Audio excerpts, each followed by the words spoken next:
Just coming here on a visit. Of course that's what he told you, because he doesn't want you going over the whole neighborhood blabbing that a famous international spy is going to be staying with us. He doesn't want anyone to know? Of course not. Wait right here. Ross, don't you realize that every move a man like that makes is top security? Well, then somebody let the cat out of the bag. Oh, this could mean disaster to David Mattson. Papo! Papo! You've got to cable David Mattson immediately and tell him not to come here. What? Look, have you seen that? Yeah, I wrote it. You wrote it? Papo, how could you do such a thing? Well, I took a piece of paper and I put it in my typewriter. You can joke about exposing David's secret mission to millions? Patty, Mr. Mattson is not coming here on a secret mission. He's just stopping by on his way to Tokyo to give Kathy regards from her father. You really don't know too much about how international spies work, do you, Papo? Patty, I wish you'd stop all this foreign intrigue talk. Why? Because right this minute, there are dozens of enemy agents listening in under the rug. Yeah, maybe this apple's bugged. Okay. You two can joke all you want. All I know is that spies have enemies, and if they find out that David's here. He just drove up. he's here. David's here! Young lady, I want you to remember something. David is here for rest and relaxation, and it's our job to make him feel at home, okay? Of course, Papo. You can count on me. I'll do everything in my power to make him feel at home. Thank you. Kathy! David's here! David. Welcome to New York. How are you? How very nice to see you. Come in. Thank you. Hello, Martin. Hello, David. Oh, it's wonderful to see both of you again. And so kind of you to put me up. Oh, that's our pleasure. And this is Ross. Hello, Ross. Hi. And this is Kathy. Kathy. Hello, Mr. How Mattson. are you? Just fine, thank you. Did you see my father before you left London? Indeed, I did. And he asked me to bring something for you. He did? Uh-huh. Here it is. I had a terrible time getting that through customs. Say, where's your daughter? Oh, she'll be down in a moment. She's changing her dress. I have to warn you about Patty, David. She's convinced that you've come here on a secret spy mission, so... Martin, since James Bond, our lives have never been the same. As a matter of fact... Hello there. How do you do, Mr. Mattson? Welcome to America. And we intend to do everything possible to make you feel at home.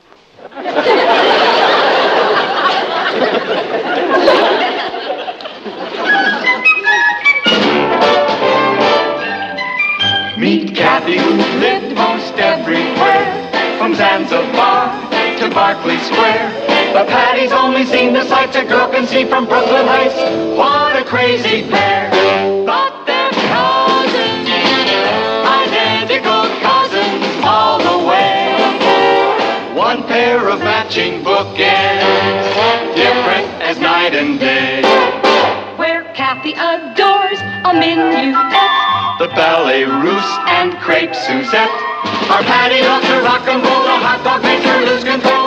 What a wild duet. Still they're cousins, identical cousins, and you'll find they laugh alike, they walk alike, at times they even talk alike. You can lose your mind when cousins are two of a kind.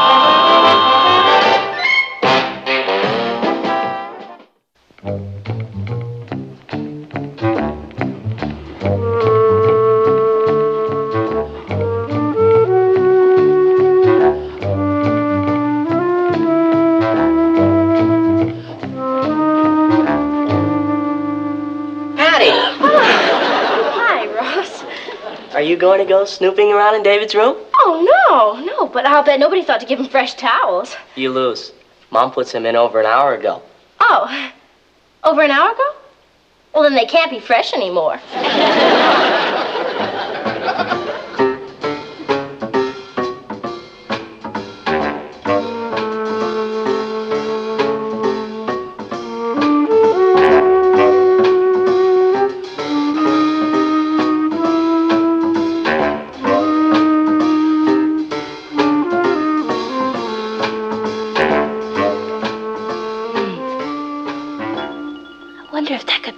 What? Nothing. Looks just like a regular briefcase to me. Oh, really? Would it interest you to know that I once saw a spy shoot somebody with one of those? You saw a spy? Where? In a movie. Where do you think? It was a fight to the death. And just when the enemy agent was about to kill him, the guy opened his briefcase and bang! It shot him. No kidding. Yeah. No! Don't touch it. It might be loaded.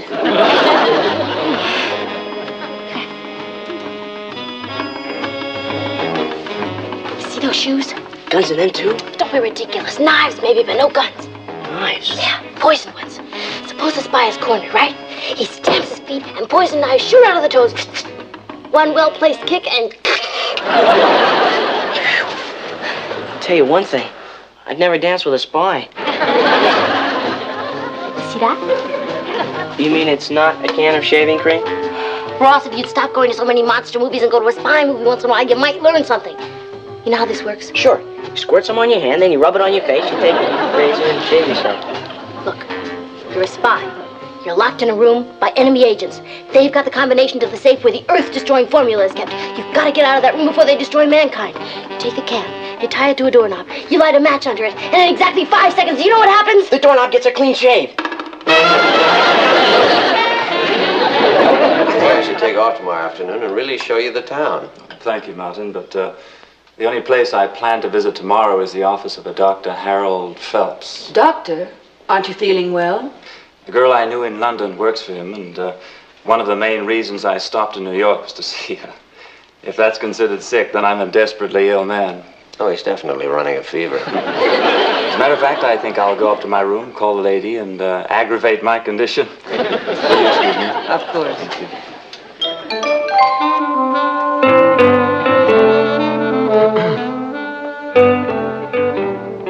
Oh, Miss Irene Wilson, please. She's not? Well, who's this? Her answering service? Well, may I leave a message, please? Yes, tell her the man from Interpol called. That's right. And it's vitally important that I see her tomorrow to continue the talk that we started at the embassy in London. Have you got that? Yeah, she can reach me at 624-1098. Right. And just sign it Agent 008. Yes, I just missed by one.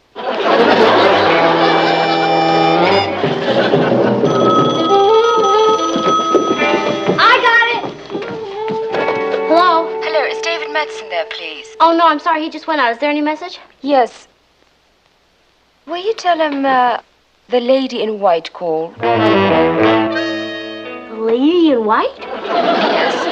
And he's to come to Dr. Phelps' office in the Simmons Medical Building at noon tomorrow. Dr. Phelps, Simmons Medical Building, tomorrow noon. Is there any other name besides the lady in white? No, just the lady in white. Thank you. You're welcome.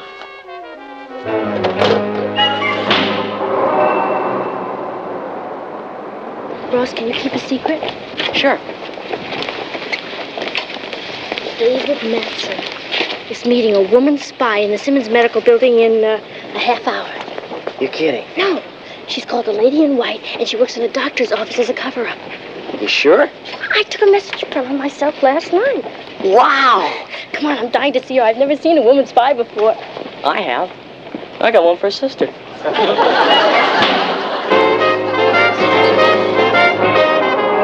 Oh, I'm just positive he means to propose. But if I know David, he'll have to be coaxed. Yes.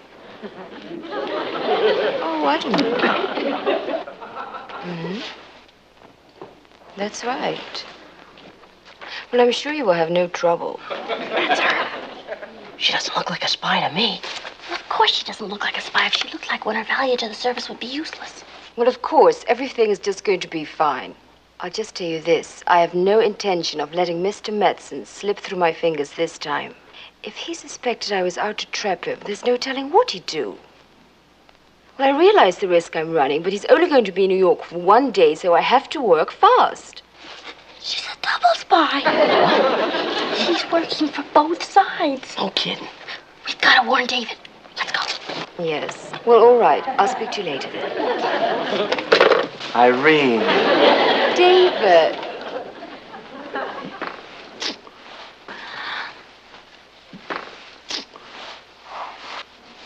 Oh, you look great. More beautiful than ever. Thank you. Are we lunching? How does a quiet little Hungarian restaurant sound? Dangerously intimate. But I'm willing to take my chances. Oh. Hey, Ross. What are you two doing here? Hi, had to take Ross to the doctor. This doctor? Are you sure? Well, of course I'm sure. Why, Ross has been going to Dr. Phelps for... Oops, wrong Dr. Phelps. Well, have a nice lunch.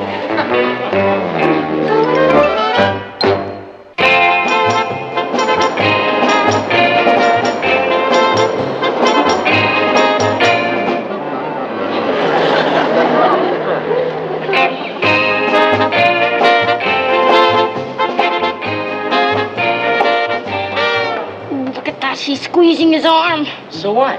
She might be planting a homer on him. A what? Homer. It's a small piece of metal or a pin that sends signals back to enemy headquarters. If I could only get to him.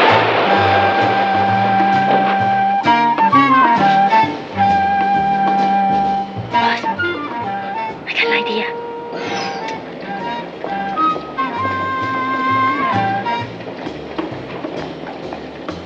Okay, come on.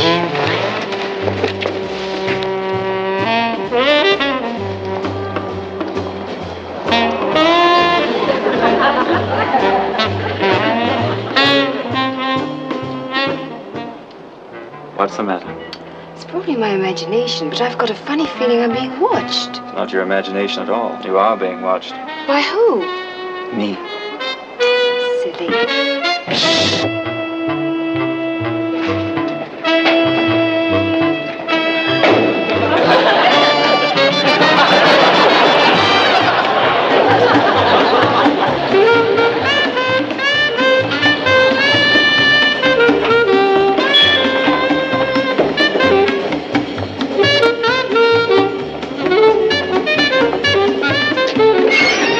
Thank you very much. Yeah, this is our stop. You and your big ideas. Ross, I don't pretend to be experienced at this, but at least we learned something. Yeah, never hide in the back of a truck. Lots of spies go through worse things than that. What's this? Ross, do me a favor and button up. You're one of the gabbiest spies I've ever met. Let's go. There's the restaurant. Let's go. You see them? Yeah, come on, let's get in there fast. No, Ross. That woman's too dangerous. I'll have to take it alone from here. Aw, gee, I'm sis. sorry, Ross, but it's better this way. If I'm not home by dawn, alert the authorities.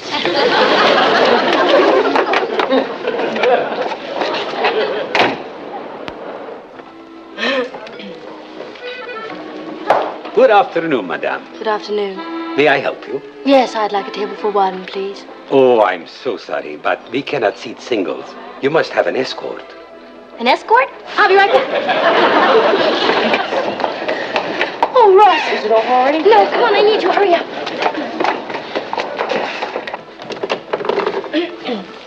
This is my escort. I'm sorry, young man, but you will have to put on a tie. Tie? Sir, we don't have a time, and we don't have time to get one. This is emergency. Every minute counts. Oh, please, please. sir, All you right, promise- all right. Calm down. Thank you. We keep ties for customers. Thank you, sir. You've just done a great service to your country. One moment, please. Allow me. Of course.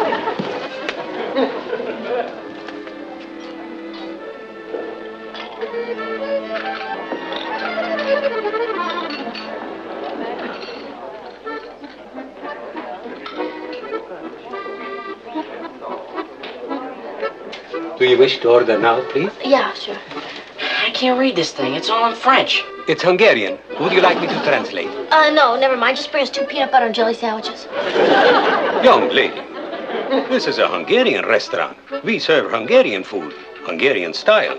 Oh, okay. Then just bring us 2 Hungarian peanut butter and jelly sandwiches. So far away, I wish we were at a different table. I wish we were at a different restaurant. This tie is choking me. Would you like to look at the menu, sir?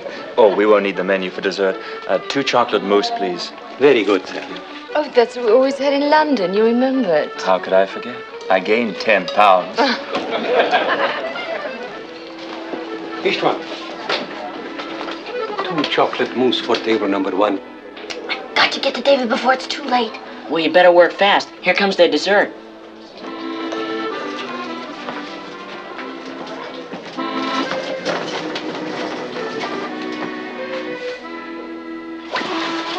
Wait here. You know, coming over on the plane, I was remembering all the wonderful times we had at Brighton. Oh, yes. Whatever happened to all those pictures you took of me? You won't believe this. Why didn't you have them developed? I'll tell you why. I forgot. Oh, David, is that all you think of me? Not at all, Irene. In fact, I feel...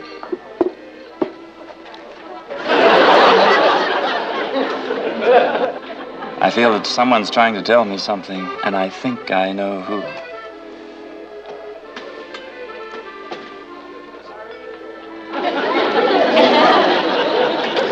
Irene, let's skip dessert. I'm beginning to feel closed in. All right. Check, please.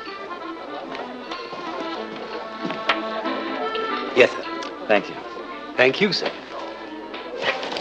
Where are they going? Didn't he get my message? Maybe he ate it without reading it. I got an idea. Hurry up. I'll get your coat. Okay, I'll be right back. Miss? Hello?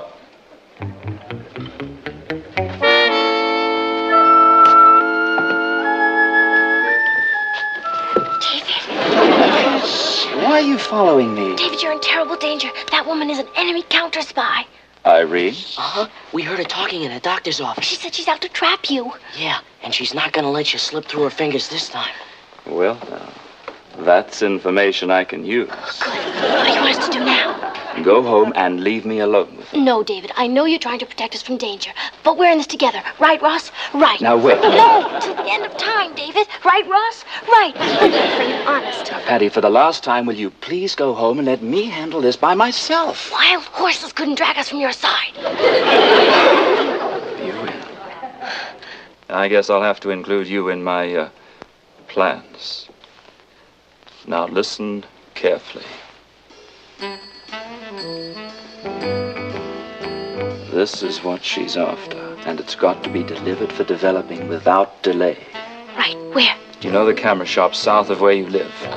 The Sherwood, 6th and River Street. Precisely. Right, is that the drop-off? Right. Okay, we'll get it there and we'll be back in no time. Oh, no. Did you forget we've got to throw the enemy off the track? Look. You mean he's working with them? Well, he doesn't work for us. Now, we've got to convince them you're not on a secret mission. How do we do that? We'll use Plan M.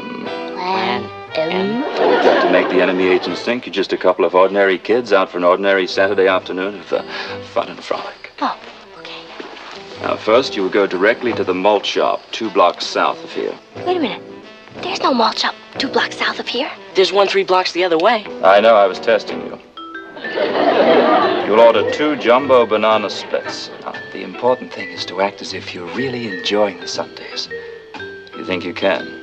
We can sure try. Good. Now, as soon as you finish the banana splits, move on to the cinema closest to the malt shop. The Globe. You're on your toes, Ross. Go in and watch the double feature.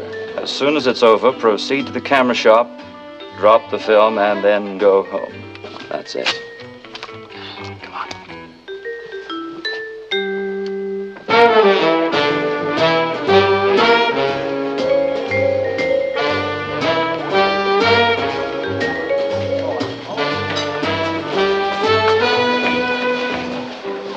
Finish your lunch just as if nothing's happened, then full steam ahead with Plan M. It should come off perfectly if you follow these instructions. Check. Commit that to memory. This is for expenses. Good luck. Thank you, David. I know you'll get through.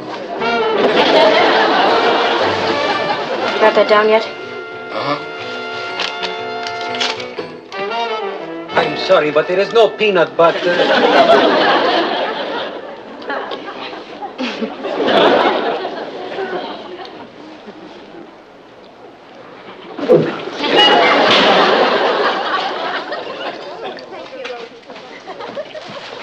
Why do you suppose he did that? Why not? He's a waiter. Yeah, but we still had water in our glasses. Maybe he was trying to eavesdrop. You mean he's one of them? I don't know, but let's not take any chances. Let's go.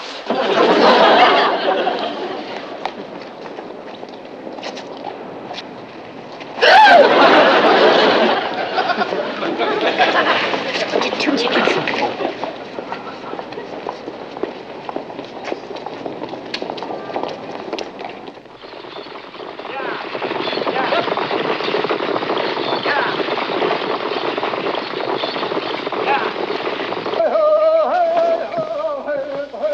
Now what? After we see the double feature, we head for the camera shop and we drop off the...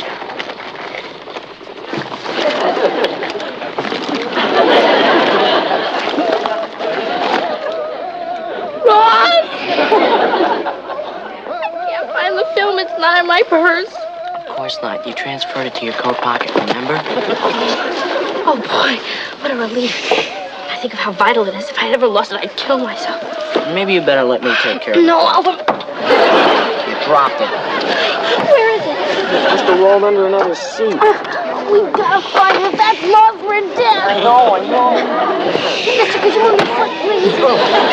Your foot, mister. Excuse me. What's going on? Excuse me.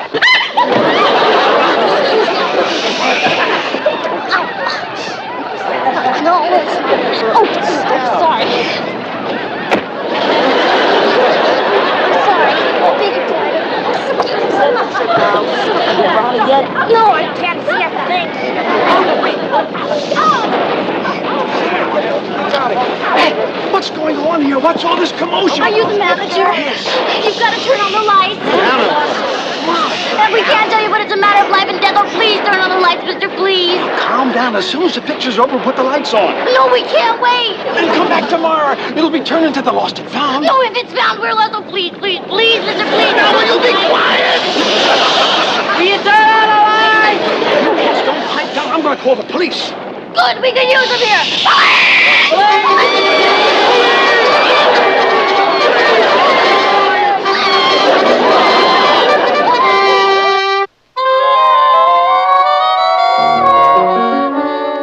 If Patty and Ross hadn't revealed Irene's intentions, I might never have gotten up enough nerve to propose. You know, I'd love to see those two happy little secret agents. Banana splits and double features.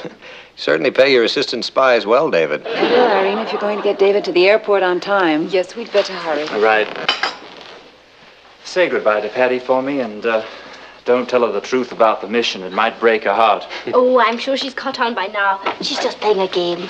There she is, officer. Arrest that woman for enemy espionage. May I have a word with you, please?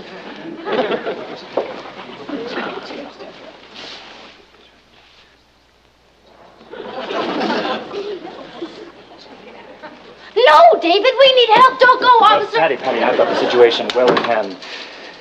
Miss Wilson is accompanying me to the airport as my prisoner. Thanks in no small part to you and Ross. Oh. Will she get a long sentence?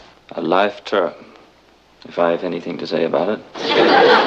Well, I'm terribly sorry it had to end this way, Miss Wilson. But I really don't think you were cut out to be a spy. You don't think so? No, but don't feel bad. You see, when it comes to spying, some of us have it, and some of us don't. Stiff upper lip.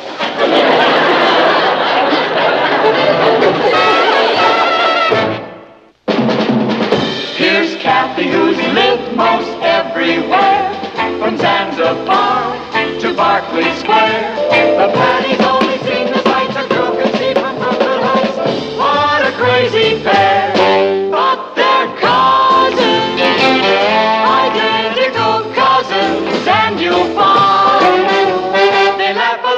walk alike, at times they even talk alike. You can lose your mind when cousins are two. Yeah, here you are, son. Said, do you really need him that strong? Dad, until I put him on, I thought you were Mom. Papa, would you tell Mom I'll be back in a couple of hours? Patty, you're not going out like that. Why? What's wrong with it? Halloween is months away. Vic, you and your silly jokes. Okay, knock off the guerrilla warfare. Now, why the Sub-Zero outfit? Because Richard likes to keep the top down on the car. Likes to. He has to keep the top down on that car. Why? It hasn't got any. It's such a joy living with a funny family. I gotta go. Richard will be right here. See you later. All right, have a good time, but be home early because I worry when you're out driving. Oh, Papa, you don't have to worry. Richard's never had an accident in all the years he's been driving. See you later. How many years has he been driving? 6 months.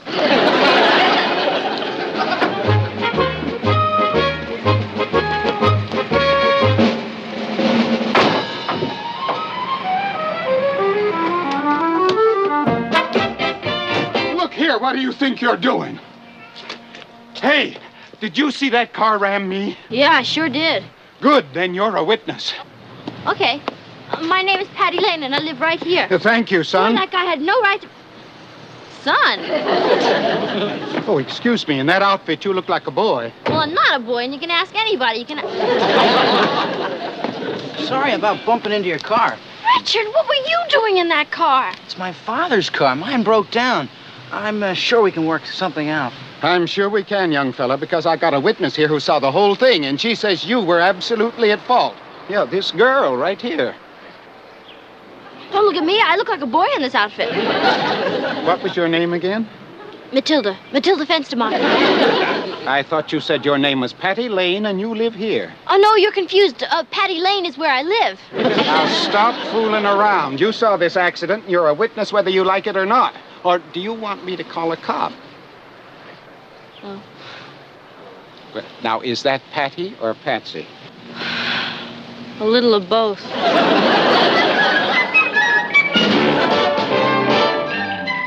Meet Kathy, who lived most everywhere, from Zanzibar to Berkeley Square. But Patty's only seen the sights a girl can see from Brooklyn Heights. What a crazy pair! But they're cousins, identical cousins all the way.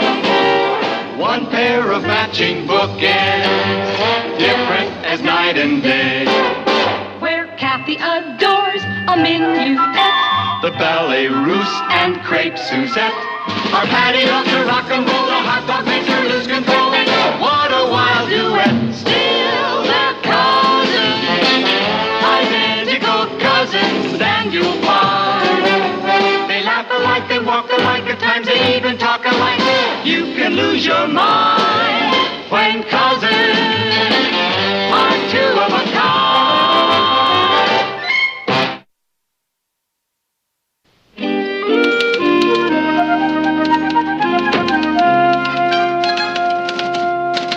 Papa? Can I talk to you a minute? Yeah, sure. What's on your mind? You sure I'm not interrupting something important? No, this is just an editorial on Red China. Oh. What's your problem? Well, I need some advice, but I don't want to disturb anything. Now, if you're really busy, you can just say, Patty, get lost, I'm busy. Patty, if you were disturbing anything, I would say to you, Patty, get lost, I'm busy. So quit beating around the bush and get to it. Okay. Now, it's very complicated, so listen carefully. Uh-huh. Thank you. Now, A and B are friends. A sees an auto accident involving B and C. Before A knows that B is involved in the accident, C nails A as a witness against B, whose fault it was. You understand? Yeah. But would you mind repeating the question? I haven't asked it yet. Oh. The question is this. Should A testify against B, even though A and B are great friends and A and C don't even know each other? Especially when B is going to get in terrible trouble with his father. You follow me? Oh, I follow you. I just don't understand you. Well, what's so difficult to understand? It's as simple as ABC. Patty, would you mind if we began this meeting all over again, from the very beginning? From the very beginning? Mm-hmm. Okay, Papa. Papa, Can I talk to you a minute? Get lost, Patty. I'm busy. Richard? What? Are you ready for this? What? On television the other night, there was this fugitive, see? He was in a big jam, so he decided to go to the people who were causing him the trouble and throw himself on their mercy. Hey, Patty, that's a great idea. You mean go to the owner of the other car and ask him to forget about it? Right. Sure, and if I throw myself on his mercy, maybe he won't even put in a claim. I mean, I'm a kid, and I'm honest. Maybe he'll say, forget it. What do you think, Kathy? Forget it. Oh, come on, it's worth a try, isn't it? I suppose so. Okay, Rich, you go call Mr. Tompkins and tell him we'll be right over. Patty, what did happen when the fugitive went to the people who were causing him the trouble? They turned him into the police, and near the end of the show, he was on his way to the electric chair.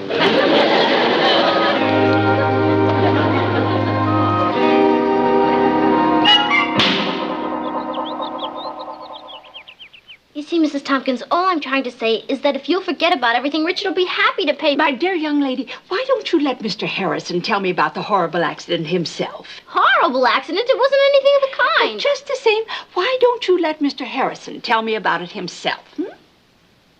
Okay. You don't have to be so formal. You don't have to call him Mr. Harrison. He's just a kid. Speak up, kid. That's right, ma'am. It was just a simple little bump. Neither of us were going more than 5 miles an hour. If that. Those cars never got any closer than two kids doing the Watusi. Naturally, you want to protect the man you love.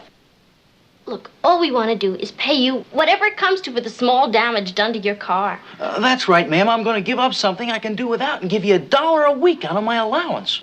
Oh, but you two children misunderstand me. We don't want a cent for the car. You don't? Oh, absolutely not. Burden you and this nice young man, well, we wouldn't even think of it. Oh, Mrs. Tompkins, that's fantastic. I don't know how to thank you, Mrs. Tompkins. Who cares about damages to a car? Isn't that great, honey? Yeah, sure is, Mrs. Tompkins. It's the doctor bills that are really important. The doctor bills? Doctor bills for a car? The doctor bills for my husband, the victim of, shall we say, teenage recklessness? No, let's not. Mrs. Tompkins, are you trying to tell me that your husband was badly hurt? The doctors still don't know how serious his internal injuries are. Oh, boy. What was that? It's Mr. Tompkins on his bed of pain. Could we see him? If you promise to be very quiet. Oh, yeah.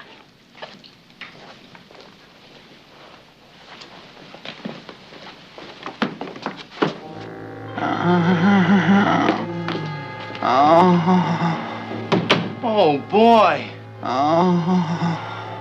You can see how bad he looks. That's nothing compared to the way I'm going to look when my father hears about this. I think he wants to tell me something.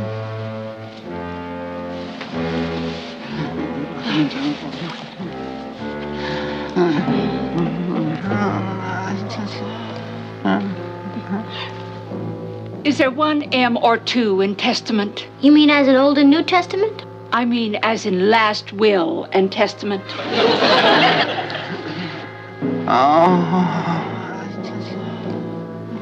Oh, I'm afraid you're going to have to go. He's too weak to go on. Me too. I'm truly sorry for you, young man, being involved in a mess like this. And I'm sure your father will be happy to pay us whatever we ask. Just to keep you from having this terrible blot on your record. Say, $10,000? $10,000? Our lawyer, Mr. Lewis, will be in touch with you. Thank you, Mrs. Tompkins. We knew you'd be fair.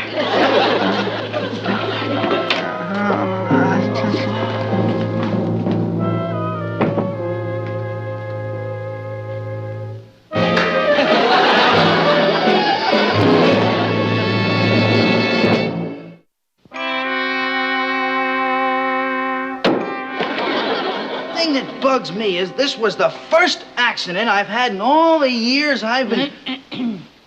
all the months I've been driving. He really doesn't have any reason to be so agitated. Then tell him, Papa. I mean, the other man is just going to make a claim, and his father will hand the claim over to the insurance company, and they'll pay the claim, no matter how big it is. Yeah, and then they'll cancel his insurance. Ross, they wouldn't. Would they? Of course they wouldn't. Well, they might raise his premium a little, Uh-oh. Mr. Lane, do I have to tell my father? but unless he likes surprises. It's murder. Richard, why don't you relax about it? It isn't that bad. You know, I remember during the war, something like this happened to me with an Army Jeep. Only I didn't have to contend with my father. I had to break the news to a supply sergeant, and that was murder. A supply sergeant could ruin you for life. Actually, he's lucky he's only got to deal with his father. Doesn't that make you feel better? No, worse. Do you know what my father was in the Army? A supply sergeant. So long. See you when you get back. From where? You mean you're gonna stay in town and take the rap? Oh, boy. Poor Richard. Ross, I'd like to talk to Mom and Papa. So talk. Ross. I've got just as much right here as you do.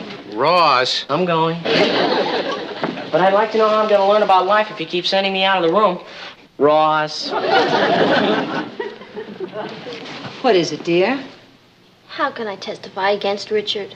Oh, honey, stop being so worried about it, will you? Generally, these things are settled out of court. Yeah, but what if it isn't? Can they force me to testify against my own boyfriend? Darling, why don't you do something to take your mind off the whole thing? Go for a walk or something. Can they? Honey, you haven't even had a phone call from the man's lawyer. Why don't you relax? I'll get it.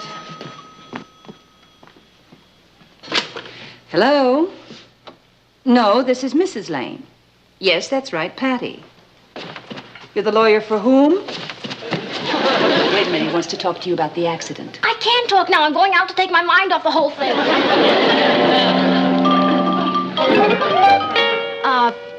Any calls for me while I was out? Yes. A lawyer named Mr. Lewis called you. That's a surprise. He called about an hour ago, too. He said he wanted to come over and get a deposition from you. I know. I can't do this to Richard. I'll just have to keep stalling him till I find a way out of this mess. Please hurry up, Patty. I'm running out of excuses. What do you mean? Well, one time he called, I told him I was your mother. Another time he called, I told him I was your brother. What do I tell him next time? Oh, I don't know. Tell him nobody's home and you're just a burglar who's answering the telephone.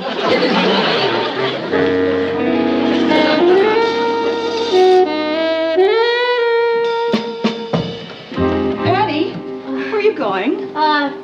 Out, around. Darling, you can't keep ducking it forever. You've got to call this Mr. Lewis back. Mr. Lewis? Don't play games with me. The man is beside himself trying to reach you. You know, he accused me of using an English accent on one of the calls. He must be out of his tree. Oh, not only that.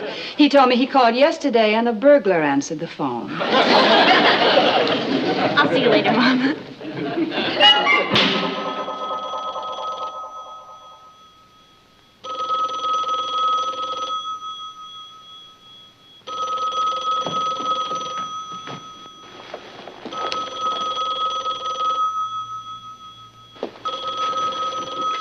Hello? Who? Patty Lane? Who's calling? The Watusi Dance Studio. You have 2 free dance lessons for her? She can just answer a simple question? I'll take it upstairs. Just a minute. Yes, you wanted to talk to me? Miss Lane? This is Mr. Lewis. I'm sorry I had to resort to such an obvious subterfuge, but you gave me no choice. Hello? Who is calling, please? What happened to Miss Lane? Hello! Miss Rain? You want to speak to Miss Rain? Who is this? Never mind who is calling. Who is this? This, Rion, Japanese houseboy. Who is this? This is Mr. Lewis. Lewis! Oh, I'm terribly sorry, Mr. Lewis.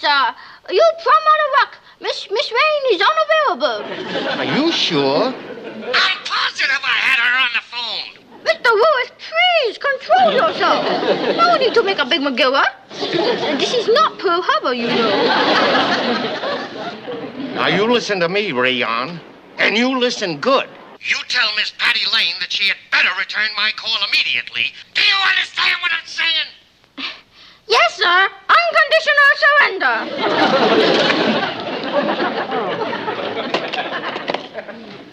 Oh, boy. Patty, you're fighting a losing battle.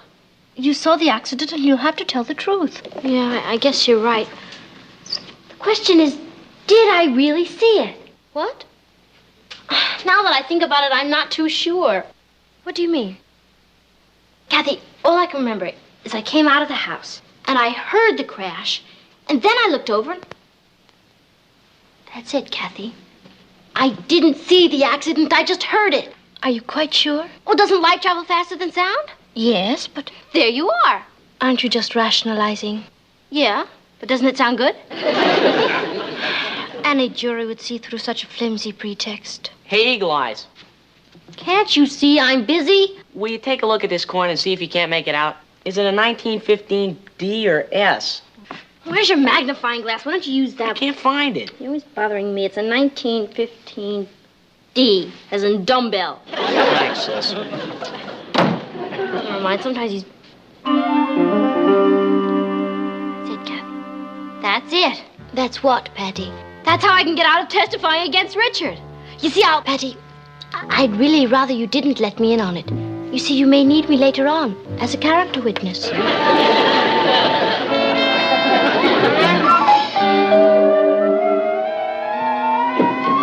I'm coming, just a minute.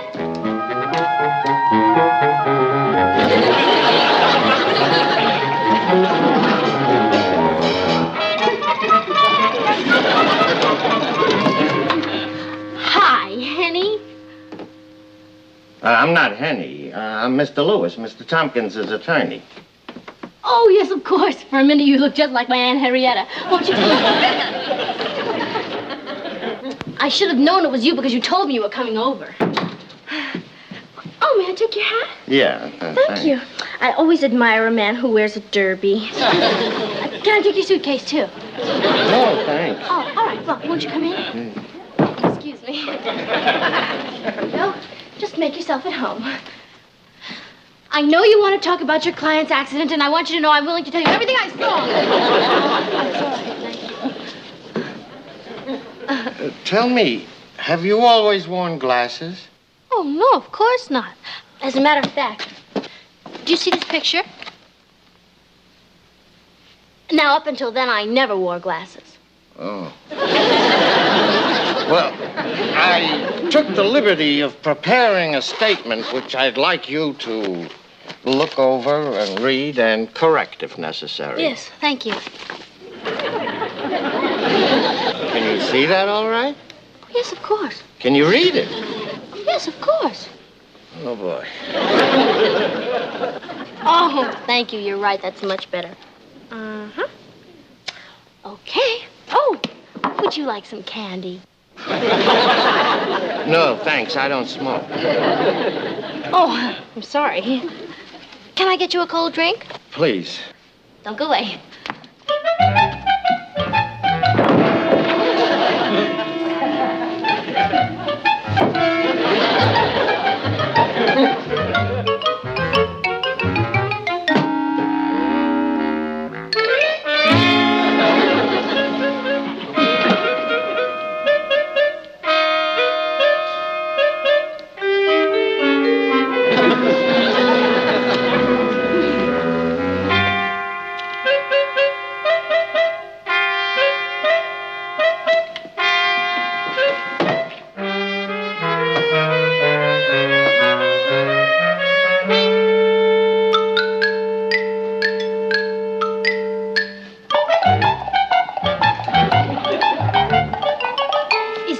Okay. Oh, sure, just good. Never mind, I'm not thirsty anymore. Oh. Oh, Miss Lane. Yes. While you were in the other room, I took the liberty of turning on your TV. Oh, good. Good. You like that show? Oh, yes, I love it. But I'm afraid you don't have it tuned in right. Oh? Now, I'll adjust it for you. Oh, thanks. You see, it's a color set, and you have to learn how to work it. But once you get used to it...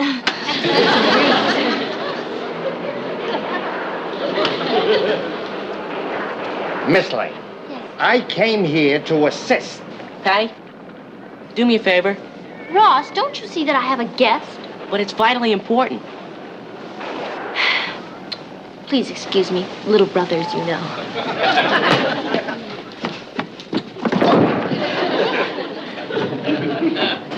Ross, what is it you want? I just traded for this 1926 penny. Is that a D or an S? That's vitally important. It's a 1926 S. Now, will you please leave me alone? I'm very busy. Very funny. Mr. Lewis, there's something you don't understand. Coins, excuse me, are the only things I can see. Now, Miss Lane, I have to warn you. When I get you into court, friendly or unfriendly, you had better tell the truth, or so help me, I'll have you tried for perjury. Just don't see what good it's going to do us. They already tried talking to him once. What's the point of trying again? Look, Rich, you know as well as I do that most cases never even get to court.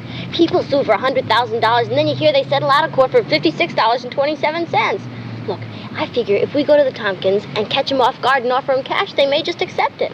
Yeah, but Mr. Tompkins is in such bad shape. Well, money's one of the greatest wonder drugs in the world. He might just get instantly well. Maybe you're right. How much do we have in cash? $56.27. Who is it? It's Mr. Tompkins. But it can't be.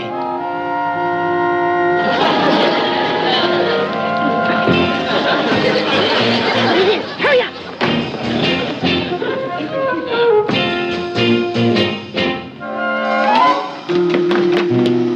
See, I told you were wrong. I know it was Mr. Tompkins. Do you mind if we pick up the blanket? What, and expose him to a draft in his weakened condition? Oh. Do you hear that? Yeah, he's groaning better. Let's settle out of court. I'd groan too if I had just run in the house that fast. Are you calling me a liar? I'm not calling anybody a liar, Mrs. Tompkins. All I'm trying to do is get at the truth. Pay him their $56.27. No. May I ask you a question? Certainly. If he's not dressed, why is he wearing a shoe?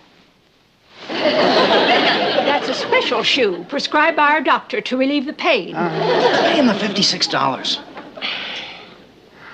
Okay, Mrs. Tompkins, I guess we were wrong. I apologize.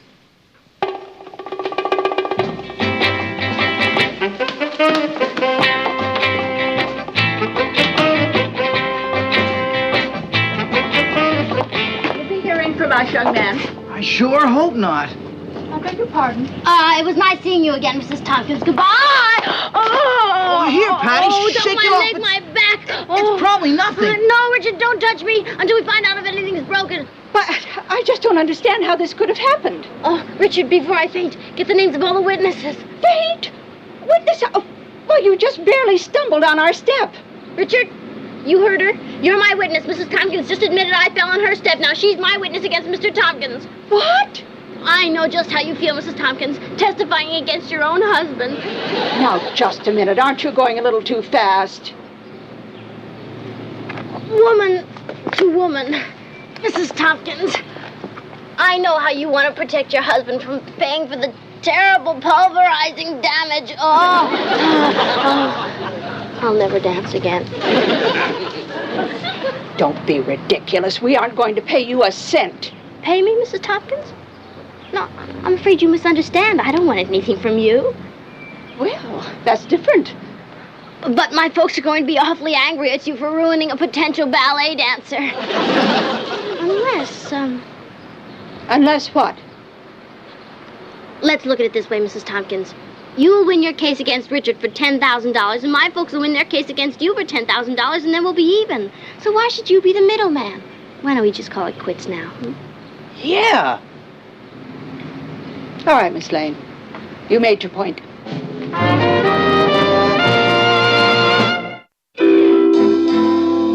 Hey, Patty, how about that? I think you conned him in to get me off the hook. How about that? Okay, Patty. You can stop putting it on. She went in. I'm not putting it on. I think I broke my ankle.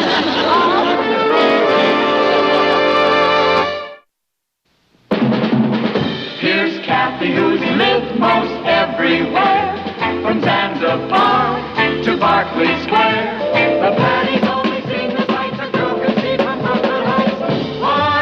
crazy pair, but they're cousins, identical cousins, and you'll find they laugh alike, they walk alike, at times they even talk alike. You can lose your mind when cousins are two. 106 inclusive. Thanks, you saved my life. By the way, Marge, are you going to the game Saturday? With Gary Shellhammer? Oh, he's really ultra. Okay, have a good time. Bye. Remind me to send her a Christmas package marked "Don't open before soaking." Scratch, Gary. Are you sure I should be in on this? This intrigue is putting a dent in my childlike innocence. Fran? Hi, Patty. Could you please tell me what our history assignment is? Pages 99 through 106 inclusive. Gee, thanks, Fran. You saved my life. By the way, are you going to the game Saturday? With Chuck Walters? Oh, he's really ultra. Well, have a good time. Bye. Scratch, Chuck? No. Put a question mark next to his name. He's still alive. Well, I thought you said he was taking her. Correction. She said she thought he was taking her. You know, Fran. She still believes in Tinkerbell. I'm surprised Richard hasn't asked you to that game. Well, who said he hasn't? Well, what's the reason for all the phone calls? I just want to see who else is available before I say yes. Patty, I don't think it's fair to keep him dangling.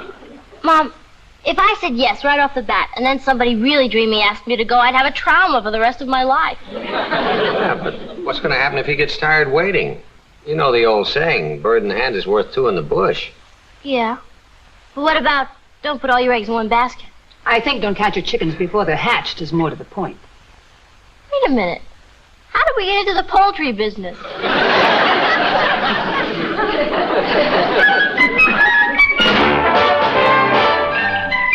Meet Kathy, who lived most everywhere, from Zanzibar to Berkeley Square. But Patty's only seen the sights a girl can see from Brooklyn Heights. What a crazy pair! But they're cousins, identical cousins all the way. One pair of matching bookends, different as night and day. Where Kathy adores a minuet, The ballet russe and crepe Suzette. Our Patty loves her rock and roll, a hot dog makes her lose control. What a wild duet! Still they're cousins, identical cousins, and you'll find they laugh alike, they walk alike, at times they even talk alike. You can lose your mind when cousins are two of a kind.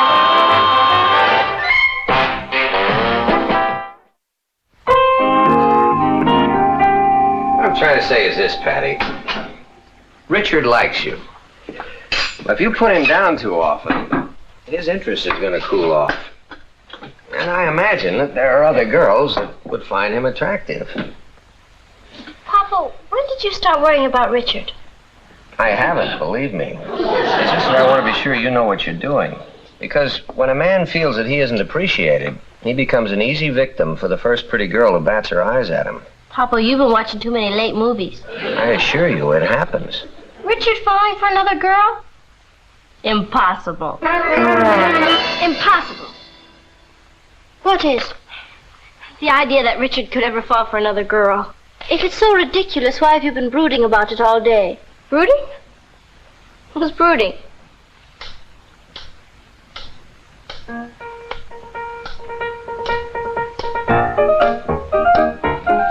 I know he has his faults, but when it comes to being trustworthy, he's like old dog Trey. Then why are you so worried? I'm not worried. Patty, I think you can carry on both sides of this conversation without me, if you'll excuse me.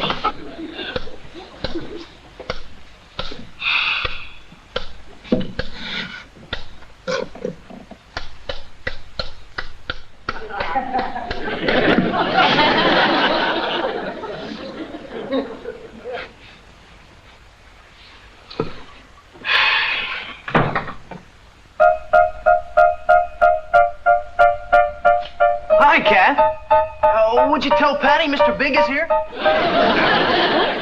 How's your piano coming, Kat? Richard, I think after all these years, you think you'd... Think what? I think that you'd ring the doorbell before just walking in. Well, the door was open, so... All right, I'll go get Patty. Excuse me. Became commander of the Carthaginian forces in Spain in 221 B.C. Don't leave this room till I give you the all clear. What's up? Richard. He thinks I'm you. Now it's my chance to find out if he can really resist temptation. How? By letting him go right on thinking I'm you. I'm sorry, Richard, but Patty is unavailable. Anything wrong? She gave herself an egg shampoo, and at the moment her hair looks more like an omelet than a head. With one little egg? It must have had a double yolk. She'll be devastated at not being able to see you. Me? Oh, now, let's not be modest, Richard. Yes. You're definitely the rugged outdoor type. You're putting me on. No, not at all. I can see you, striding across the moors with a pipe in your mouth and an Irish setter at your heels. I used to have a dog, but he bit me all the time. Perhaps that was because you didn't know who was master. I sure did. When he bared his teeth, wow! My, that will never do. You have a loose thread on your collar. So what? A man as impeccably dressed as you with a loose thread? Unthinkable. Why, Richard, your eyes. Oh, what about him? They're the same color I never noticed before. Gee, Kath, I never saw you like this before. I always thought you were the quiet type. Still waters run deep. I sure do. Well, I gotta go. I just wanted to show Patty my new carburetor I put on the car. Oh, it must take great skill to attach a carburetor. I've always admired manual dexterity. Yeah, and you want me to fix you up with him. Oh, Richard, you have a keen sense of humor. I've got an interesting lifeline. Do you know what it tells me? What? That you're alive. Yeah? Alive, vibrant, full of electricity. Oh, that's probably because my pliers accidentally touched my battery cable. Man, you should have seen the smoke coming out of my ears. Richard, no wonder your fingers are so strong with those enormous biceps. Kath, me and Patty's tied up, and you're her cousin, and you're crazy about carburetors. Well, why don't we go for a ride and try it out? I mean, the new carburetor. Yes. Tell Kathy what you're thinking about. Well, I was thinking about that new carburetor. Now that I put that new dual on, it's really two carburetors in one. Richard, I was wrong about your eyes. They are different. I haven't got them both synchronized yet. One of them has little gold flecks in it. It squirts gas when my motor gets overheated. And your chin. It's got a little dimple in it. It's got a needle valve that gets stuck sometimes. And your nose. It's absolutely patrician. Not bad, considering I picked it up in a junkyard. Why are you so distant? Distant? If I was any closer, I'd... Oh!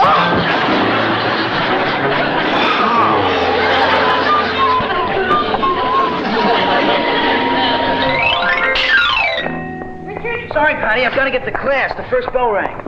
Where'd you go after you left my house last night? Last night? Yeah. When you say last night, what do you mean? I mean the day before today, only after the sun went down. Oh, last night. Yeah. Well, wasn't that the bell? I promise I'll let you know when I hear it. Now, about last night. Yeah. Well, I drove around for a while. By yourself? Mainly. Did you have fun? Fun? Yeah, F-U-N, fun. What kind of fun can you have driving around by yourself? Mainly. You know what's a shame? What? Well, I mean, as long as I couldn't go, it's too bad you didn't take Kathy out. I mean, then you wouldn't have been driving around by yourself. Mainly. Well, I guess, yeah. Oh, you can't tell me that wasn't the bell. I've got to get to my Kathy. Civics class. The gall of that boy. He just stood there with that silly grin on his face trying to pretend he wasn't out with you. With me? Well, you know what I mean. Papa was absolutely right. About what? About Richard. The first pretty face that came along, you went, "Hey," just as if I wasn't even alive. When are you going to learn to knock? Number one boy downstairs. I'll wait your arrival.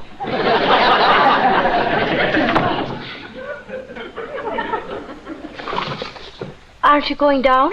No. For all I care, number one boy can get right back in his rickshaw and head for Outer Mongolia. Patty, that's not fair. And neither is the test you gave him. After all, even if he was out with me, even if he thought he was out with me, he was out with you. And the real you must have come through, and that's what he liked about me. I mean you. You really think so? Oh, don't answer that.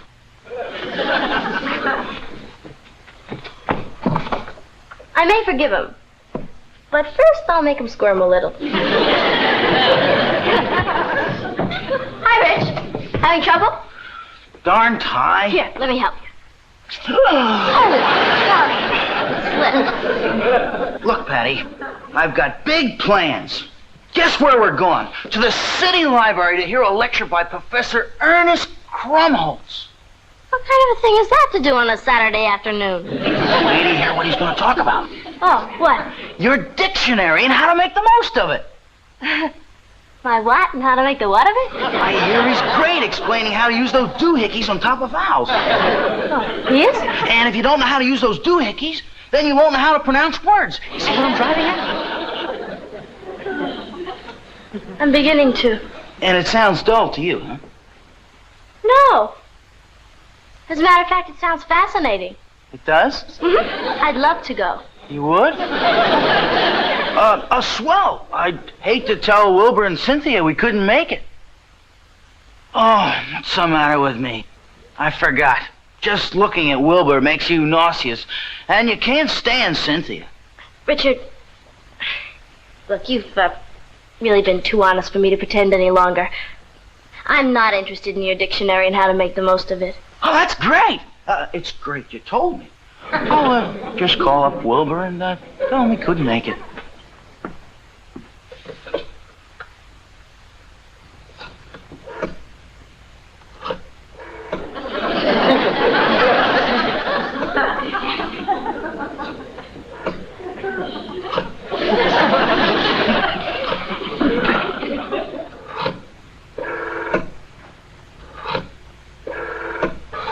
Richard?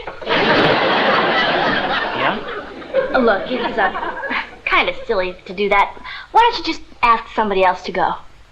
Well, I could ask Howard or Freddie or Pee-wee. How about Kathy?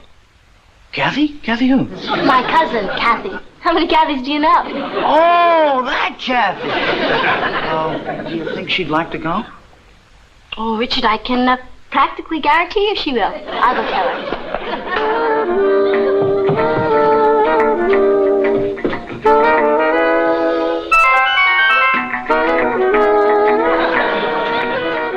Patty, not again. Just this last time, Kathy. Darn carburetor.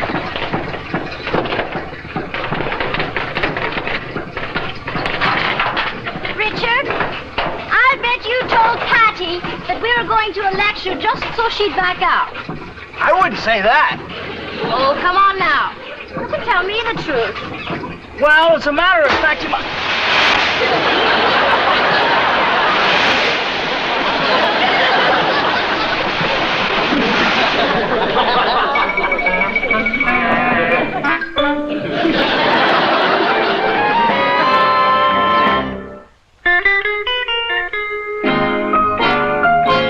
Richard, don't put that oily shirt in the hamper, dear. Okay, Mom. Well, it's so nice to meet you, Kathy. My, it's amazing how much you look like Patty. Yes, I've looked like her all my life. Richard tells me that you're interested in classical music. Oh, yes. I wouldn't listen to anything else. Tell me, how do you feel about Schubert? Well, actually, I like regular ice. Oh, good old Franz Schubert. Yes, every time I think of him not finishing that symphony, it gets me. Right here.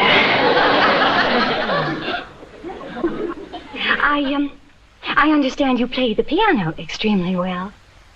I suppose you're familiar with Schubert's Impromptu in B-flat? Oh, What a question. Oh, it's one of my favorites, too. Kathy, I wonder if you would play it for me. Play it? You mean on the piano? Yes. How well do you know it? Oh, I guess I've heard it hundreds of times. Oh, then I guess you really wouldn't want to hear it again. You must be sick and tired of it.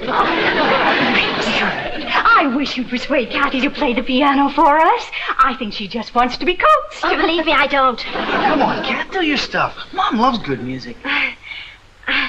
No, I couldn't. She wouldn't want to hear me play, especially in my condition. You know, hangnails, and my tennis elbow's been acting up, and blisters from stirring all that fudge. Oh, come on, Kat. I know you're dying to play. I don't get it. Hey, every time I come over to your house, you're pounding away on the piano. What's with the modesty bit? Well, we just won't take no for an answer.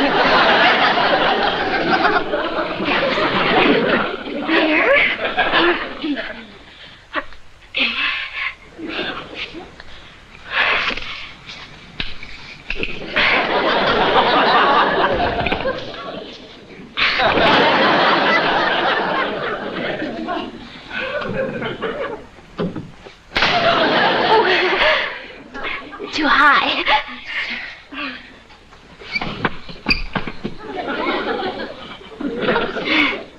Too low.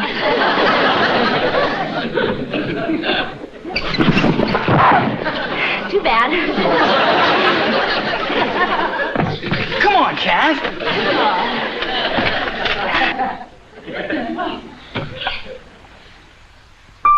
Oh, my, I'm terribly sorry, but I can't play this piano. It's out of tune. Missing? The piano tuner was here just last week. Oh, well, you see, I'm used to tuning my own piano. Perhaps another time. Oh, wait just a minute. Oh, where is it? Ah, here. I knew this piano wrench would come in handy sometime. Come on, Kath, tune it.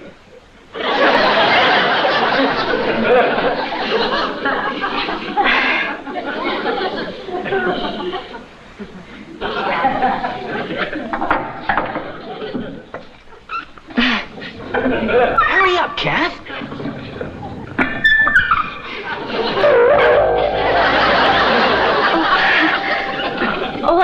Don't worry. There's still plenty more strings left.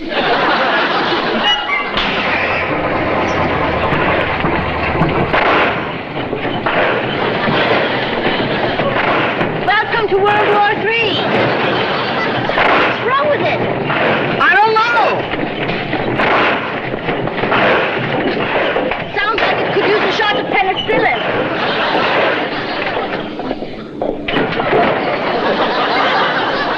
I suppose you're going to blame me for that, too. No, Kath, I'm not. I know you specialize in breaking piano strings. I said I was sorry. The first one was an accident, but what about the rest of them? It must have been of inferior quality. Yeah, sure. Well, you know those piano strings are going to come out of my allowance until I'm old enough to vote. Boy, you sure fixed me. Oh, it's fine for you to talk after the way you've acted.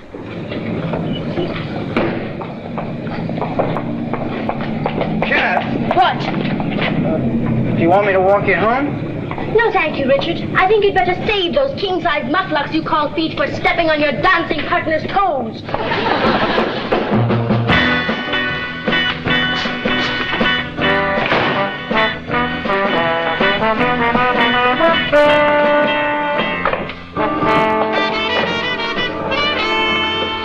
I'll have a chocolate soda.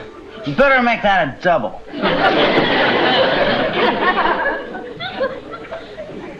Well, what do you know? She came back to beg me to forgive her.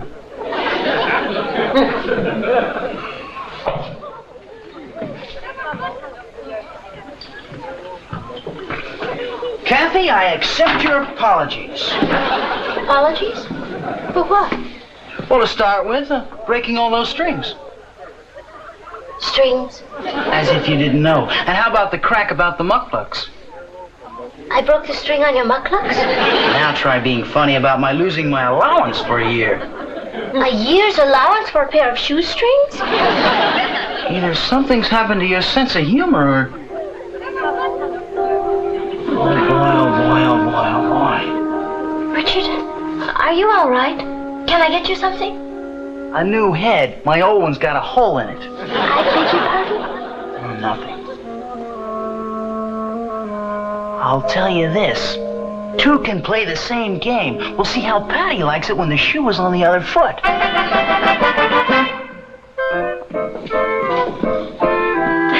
You wanted to see me? Kathy, it's bigger than both of us. What is? What we mean to each other. Now, don't fight it, baby. Richard, you flipped. Sure, over you. We can run away and get married. I'll get a job. Oh, it's written in the stars. Don't touch me. Okay? That's the way you feel about it, Patty. No, you mean Kathy. No, I don't. I mean Patty. I've been on to you from the start. Oh, sure. Now, wait a minute, Patty. Look, Rich, I don't know when you found out, but you didn't know that first night in the car. You were absolutely drooling, and I'm glad I found out about the real you before it's too late. I didn't want to do this, but you're forcing me. What is it? Definite proof that I knew. It's a little note I wrote to myself. This is to certify that on Thursday night, Patty sat at the piano pretending to be Kathy. I am writing this document to prove to the world that I wasn't fooled for a minute. Does it really say that? Oh, I've been doubted for the last time. You know what I'm doing? I'm keeping this forever.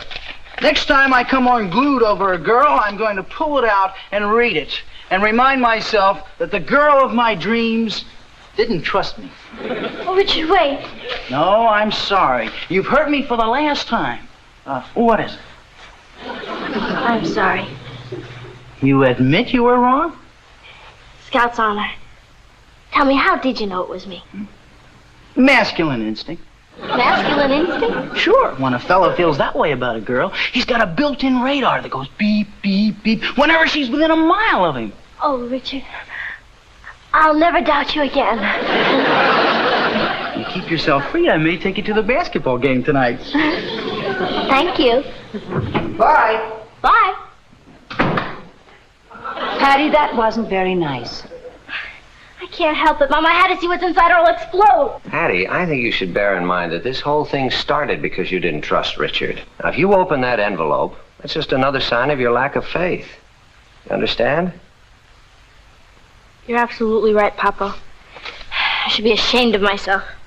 Here, you open it.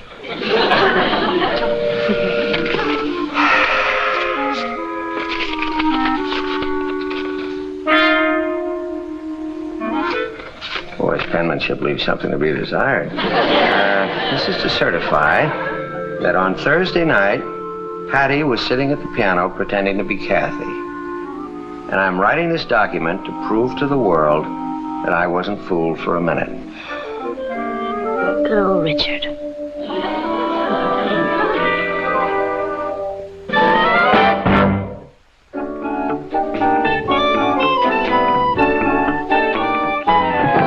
Hi, Rich. Come on, Patty, let's go. We're gonna be late.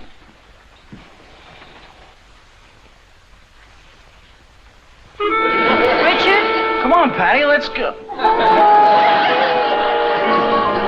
What are you trying to pull? You said you could tell Patty from a mile away. Well, that's right. This is a masculine instinct test to see how well that built-in radar works. Having trouble, Ruby? Just a second.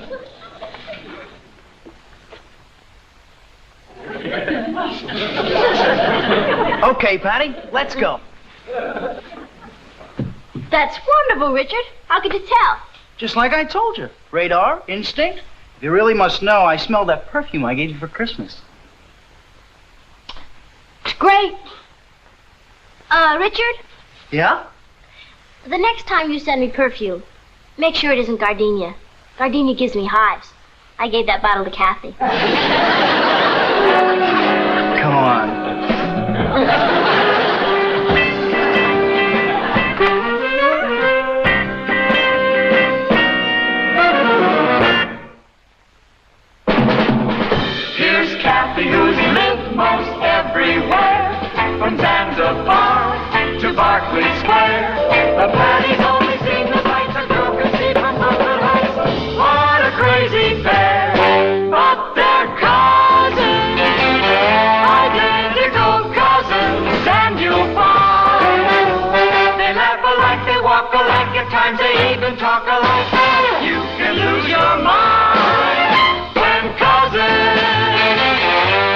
sorry you even mentioned it. Honey, you're letting in too much air. How can it open in the air? Well, how's the patient? She's got something. One of her glands is swollen. Well, I don't know what you were saying, but I'll defend to the death your right to say it. I'll bet $1 million it isn't 1 point over 98.2. It's 99.8. Pay up. Ha ha. You have to stay home today, young lady. Mom, I can't stay home. I'm sorry, dear. There are just too many things going around. I'm going to call the doctor. Oh, Mom, 99.8 isn't even a temperature. You'll laugh. Mom, maybe I'm just more warm-blooded than the average person. This is a disaster. I can't afford to miss school today, Papa. You got a test? No, but I have a dramatic club rehearsal and a meeting with the dance committee at lunchtime, and somewhere I've got to squeeze in my debating team partner. And that's all? Yeah, except for the jazz concert Richard's going to take me to tonight. So you see, Papa, I just can't afford to miss school today. Please explain that to Mom. Well, your mother'd be a lot more sympathetic if you were worried about missing history, math, and English. Papa, I don't have to worry about history, math, and English. They'll still be there when I get back.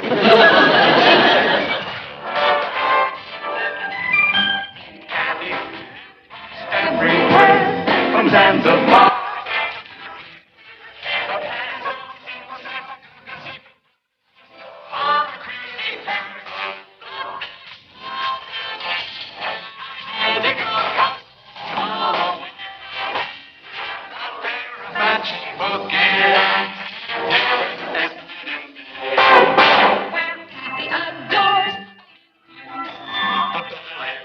And crepes.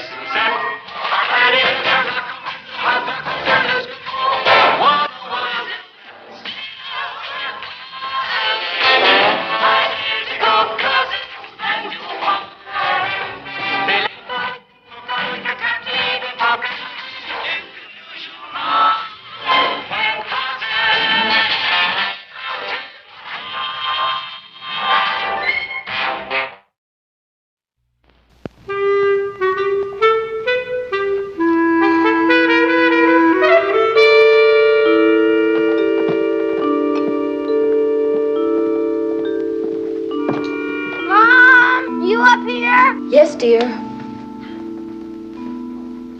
Yes? Mom, do you suppose I could come down and watch some television? Oh, you know what the doctor said, dear. You're to stay in bed until he gets here. Oh, that won't be until this afternoon. Well, that's when he makes his house calls, if there's no emergency. Well, if you'll excuse me, honey, I've got a lot to do. Mom? Yes? Could I have a cheese sandwich? After the big breakfast you had? That was over an hour ago. All right. Mom, if you wouldn't mind another pillow, please. Oh, sure.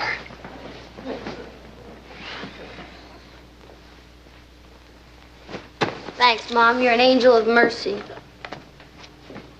Mom, you may as well go all the way. Why don't you make one of those great grilled cheese sandwiches with ham and tomato and a little Worcestershire sauce? You know those special ones? And some milk, naturally. Naturally. Anything else? Yeah, some olives. Is that all? Oh, yeah. I don't want to be any trouble, Mom.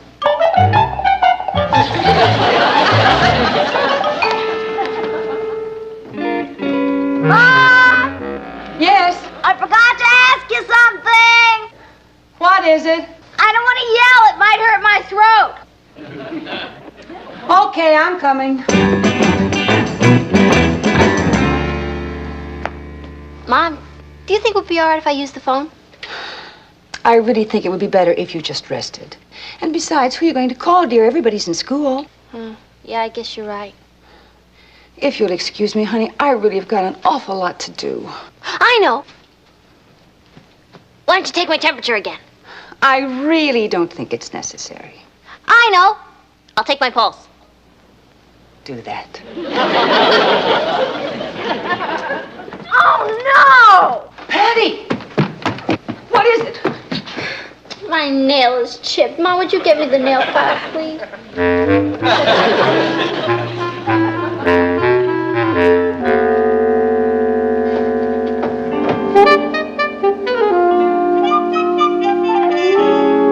Thanks, Mom. Patty, why don't you make some phone calls? But you said nobody'd be home.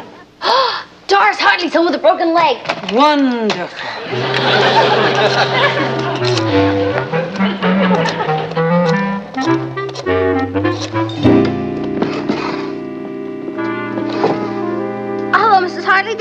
I talk to Doris, please? In school? What about a broken leg? Oh, yeah, I guess 2 months is plenty of time for a broken leg to heal. So, what's new, Mrs. Hartley? The house must seem pretty empty without Doris around, huh? I got you out of where? Oh, well, you better put something on. You'll catch your death of cold, and then the house really will be empty. Hello? Boy, what a grouch.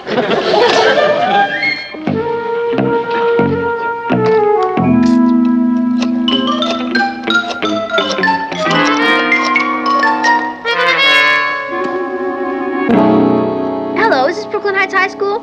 Is this the secretary? Hi, I wonder if you'd do me a very large favor. Is the absentee list made up yet?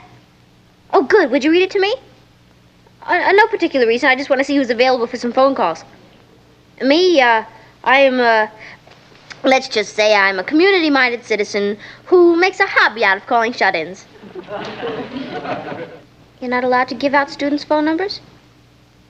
I'll tell you what. Why don't you give me the numbers without the names? Hello? That'd be something nice.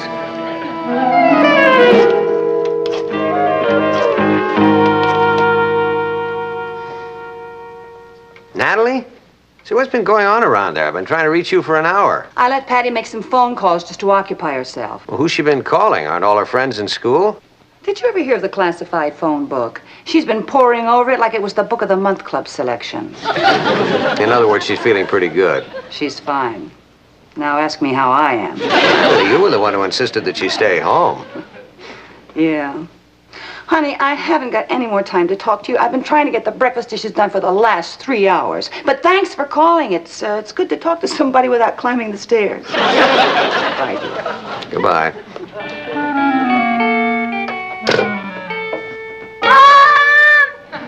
Yes? Can I get up for a minute just to get something from my dresser?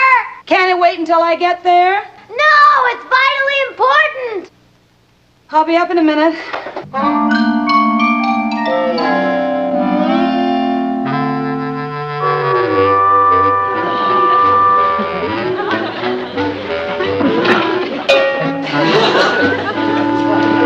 Oh, Mom! Can I have an apple as long as you're coming up? I am up. Mom, there must be something wrong with this electric clock. Why? Because it only says 5 after 11. Well, that's the right time. What'd you want? My makeup tray inside. Boy, time certainly drags when you're home in bed. Certainly does. Mom, can I have some tissues over there? I thought we blew a fuse. Not yet. Oh, I guess I'll need my pencil sharpener for my eyebrow pencil. It's right there on the desk. Oh, and Mom, can I have the mirror over there on the dresser? Thank you. What's all this for? Well, I have to do something to keep me from going wiggy. Mom, are you sure we can't get the doctor here any earlier? I told you he just doesn't consider this an emergency. That lot he knows. Mom? There's no rush about the apple. Anytime you happen to be coming back upstairs. I have a feeling it'll be soon.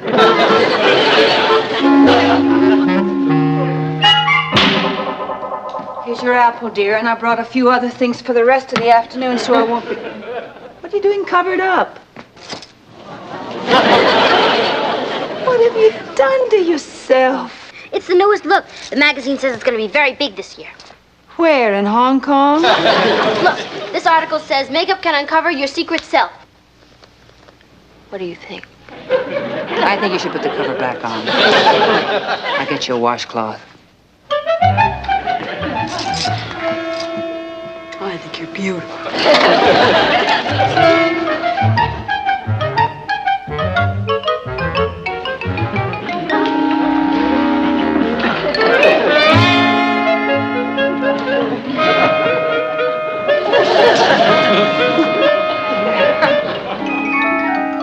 All right, honey, here's a washcloth. Now get all that stuff up. All for one and one for all.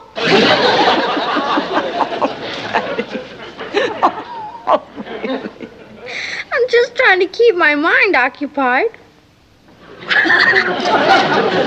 Well, I don't suppose you'd consider doing a little schoolwork.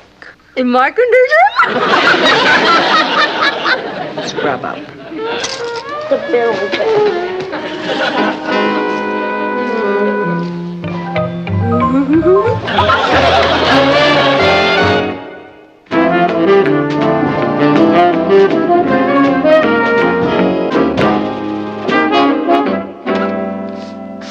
Hi, honey. No. You're not interrupting. I just wanted to get your advice, Martin. Do you think it would be all right if Bob Holton came over to visit Patty? He's the president of the Dramatic Club. Well, I really don't know. It's just that she's anxious to find out what happened at the rehearsal, and frankly, I don't know what to say. What do you think? Why don't you check the doctor? He already left the office. She seems in very good spirits. And frankly, I'd welcome anything that would occupy her. Well, I just wanted to get your opinion. Thanks, dear. anytime. Well, how'd it go? Well, what can I tell you, Patty? Without you, the rehearsal was a shambles, an absolute shambles. Oh, gee, that's too bad. Oh, try to get those kids quiet. I'm president of the club, and I'm playing the king. And they still wouldn't listen to me. Now, how can you do a play like St. Joan with everybody horsing around? Let's face it, nobody can keep those kids as quiet as you can. Well, Bob. Nobody can yell as loud as you can. I have to watch my voice. Well, soon, Patty. I'm fine. Really fine. Those are glazed fruit. Glazed fruits, just what I love. You want one? Hate him. How about some nuts or stuffed dates or fruit or candy? No, thanks. What's in that box? Forgot. It's the St. Joan wig. Ooh. I want you to try it on. Okay. You should have heard Gloria Peterson reading your part. It was really something else. Was he really that bad? Listen, you know in the play where I say, preposterous that this frail little girl should lead the armies of France. Yeah. It's preposterous, all right. She's 2 feet taller than me. Don't move. Don't move. What is it, a bee? You are she. Who? You are St. Joan. Listen, do you feel up to a little rehearsing? I feel fine. Now, why don't we do the scene where the king comes to visit Joan in her cell? Good idea. We haven't gotten to the meat of that scene yet. I think we've gotten to the ham. Please be serious. Yeah, sorry about that. Okay, I start, right?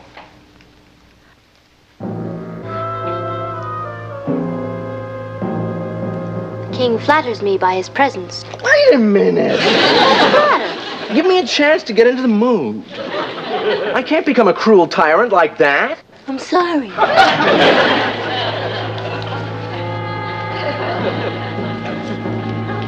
I'm a bitter old man.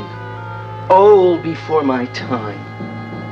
Life is cruel. I'm unloved, despised, not well liked. What play is that? Now you broke the mood. I'm sorry. All right. Well, that's the cell door. I'm just coming in.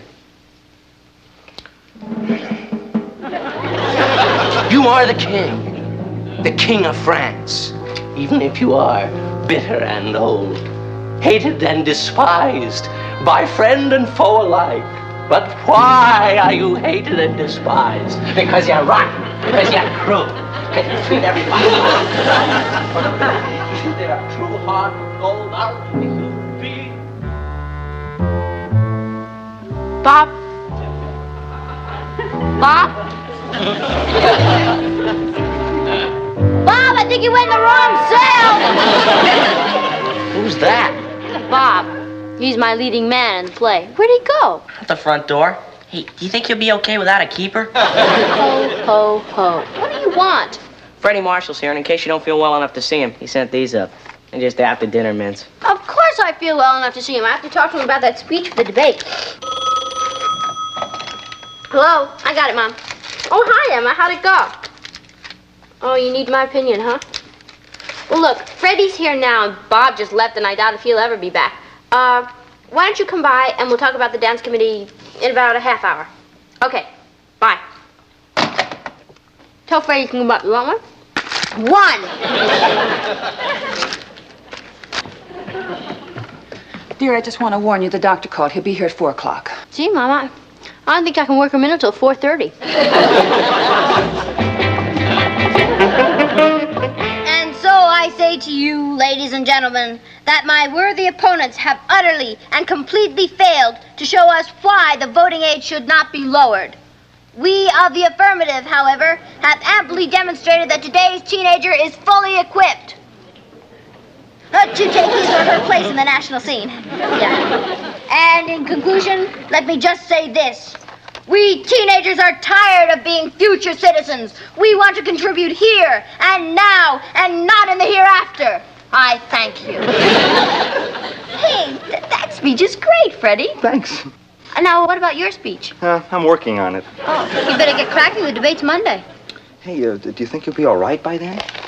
I'm fine now, Freddie. The only reason I stayed home was because my mother insisted. Nice. So nice. Oh, I really Oh, what do they have? Nat? About me. What is all this? What are you doing home so early? Well, you called and said Patty was giving you such a rough time. I thought maybe I'd come home and help, but it's like a congressman's lobby. What are all these kids doing here? Oh, they're waiting to see Patty. That's Bob. He's the president of the Dramatic Society. That's the dance committee. Richard, you know, the girl he's talking to is Gloria Peterson. Who's the man on the phone? The doctor. The doctor? You mean you let Patty keep him waiting? Of course not. He had to call his office. I was just going to go up and tell Patty that he's here and to get rid of Freddie. Freddie? Debating team. Natalie, I don't understand you. I mean, how can you let all these kids come here when Patty is sick? I asked you and you said it was okay. Well, you mentioned one, not a whole congregation. Here, put that in the refrigerator, would you? What is it? That's some ice cream for Patty. I'm going up and clear out her room. Excuse me, girls. Pardon me, I'm coming through. Excuse me, fellas, I just live here. You sure you don't want one for the road? No, thanks. I really got to get going. Besides, it's too close to dinner. Dinner? It's funny, I'm not even hungry. So, do you want me to tell the dance committee to come on up? Nope. Hi, Papa. This is Freddie Marshall. He was just leaving. I know he is. When you get downstairs, tell the rest of the group that visiting hours are over. Oh, but Papa, I haven't seen the dance committee yet. And Richard's here, and I hear Bob got back, and Gloria Peterson. Boy, is she gonna be disappointed. Yeah, well, I'm afraid the doctor takes precedence over all of them. Oh, is he here already? Yeah, I'm just gonna bring him right up. Papa, you want a chocolate-covered pretzel?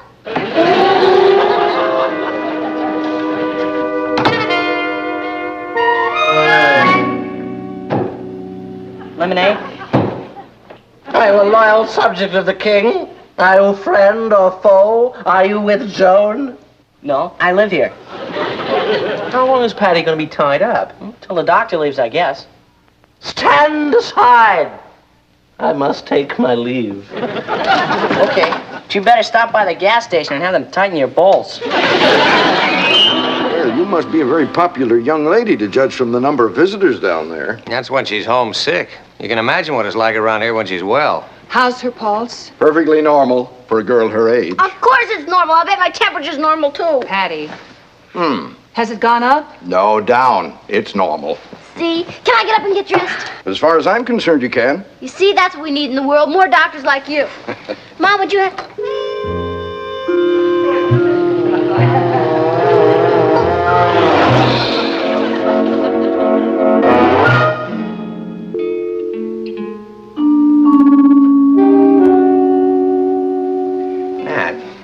You know it couldn't be anything too serious. I mean, she doesn't even have a temperature. And I say she has. But you heard the doctor. Martin, I felt her forehead. Are you going to compare a thermometer with a mother's hands? Risk being called un-American? Certainly not. I guess I might as well forget about Patty going to the jazz concert tonight with me, huh? Oh, I'm afraid so, yeah. Poor Patty. She used to love jazz. Richard, if you'd like to run on along home, I'll be happy to phone you later. You mean you're throwing me out? No, you can stay if you want to. Well, I sure would like to hear the doctor's verdict.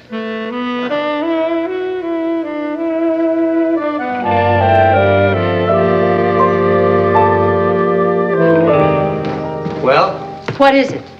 The worst case of the sweets I've seen in a long time. You turn that candy store back into a bedroom and she'll be fine. Thank you very much, Doctor. I'll take care of that right away. You're welcome. Care for a chocolate-covered pretzel? Thank you, Doctor. Richard, Yeah? I want you to do me a favor. You name it. I want you to go to that jazz concert tonight with somebody else. Oh, nothing doing. Please, Richard. You can't tie yourself down to me. Not now. Patty, Richard, I'd feel much better if I thought you were having a good time. Well, what kind of a good time can I have without you? I might as well tear these tickets up. No, wait. You sure you don't want to go without me? I'm positive. Besides, who can I get at this late hour? How about Gloria Peterson? Patty, in the first place, she's too tall. And in the second place, Yes. you break my arm. You better believe it. There's only one girl I'm sure would be free now. And that's Dusty Higgins' kid sister. I guess she'd get a big kick out of going with me. There, she sounds perfect. Why don't you take her? Well, I don't know, Patty. Richard, I insist. But, Patty, Please, Richard. I must rest now. Oh, sure.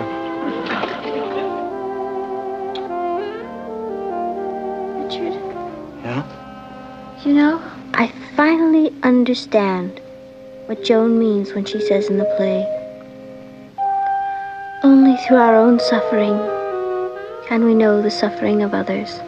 Do you understand? Yeah. But I don't think the concert's going to be that bad.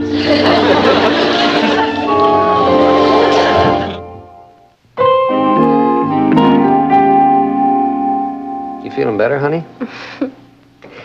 I'm glad that you told Richard to go to that concert with somebody else. That was very generous of you. That's okay, Papa. I didn't see any point in wasting 2 good tickets. And Dusty Higgins' little sister will have a great time. You know, I'll bet it's her first date with a grown man. Grown man. Believe me, Papa, to a kid, Richard's a grown man. You know, I can still remember my first date with an older man. Up until then, I guess I had been to 2 Saturday movies with a boy. And one day, out of the clear blue sky, Jack Nordstrom called and asked me to go to the museum. He was ancient. Must have been 15. I almost fell off my shoes. Patty, Richard's here. He forgot the tickets. That clunk.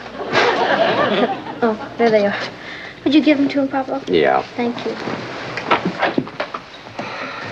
I'd forget my head if it wasn't tacked on. You said it, I didn't.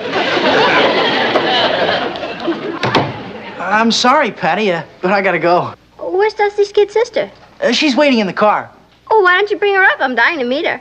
Well, I know, Patty. You know how embarrassed she is. I mean, knowing that you're my girlfriend, and, well, you know that whole story. She must be excited, huh? Well, you can imagine. Yeah.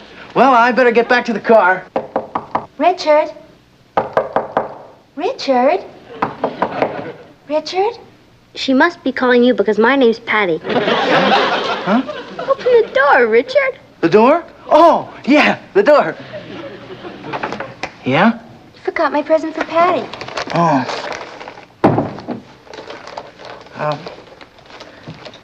She didn't know she brought you some candy. Well, I've got a split. Richard, where are your manners? Ask her to come in. Patty, it's getting late. That's ridiculous. Come on in. Hi. Patty, I would like you to meet Eve, Dusty's kid sister. Eve, I would like you to meet Patty, my friend. Eve, I'd like you to meet Richard, the rat.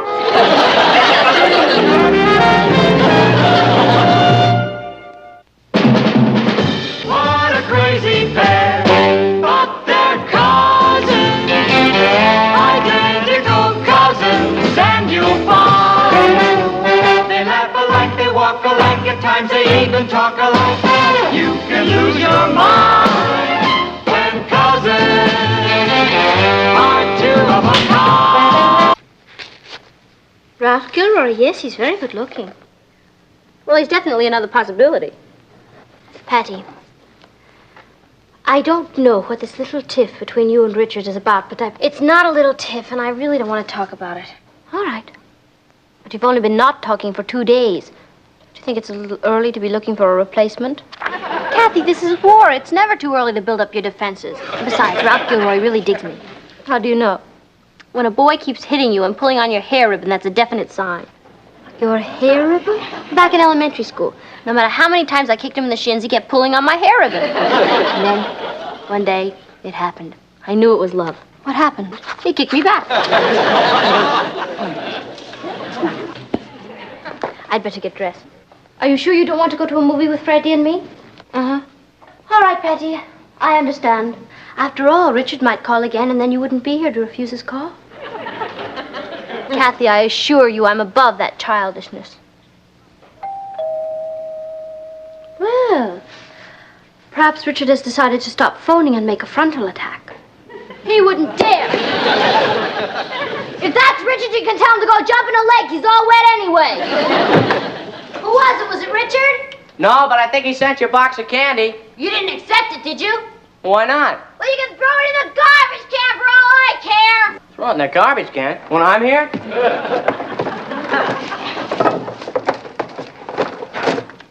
Oh, boy.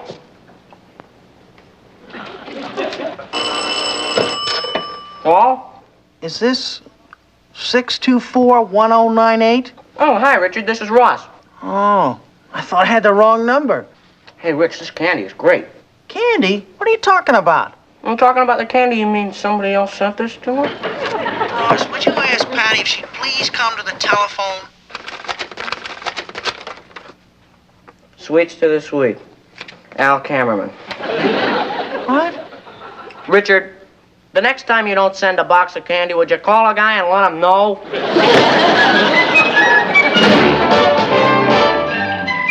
Meet Kathy, who lived most everywhere, from Zanzibar to Berkeley Square.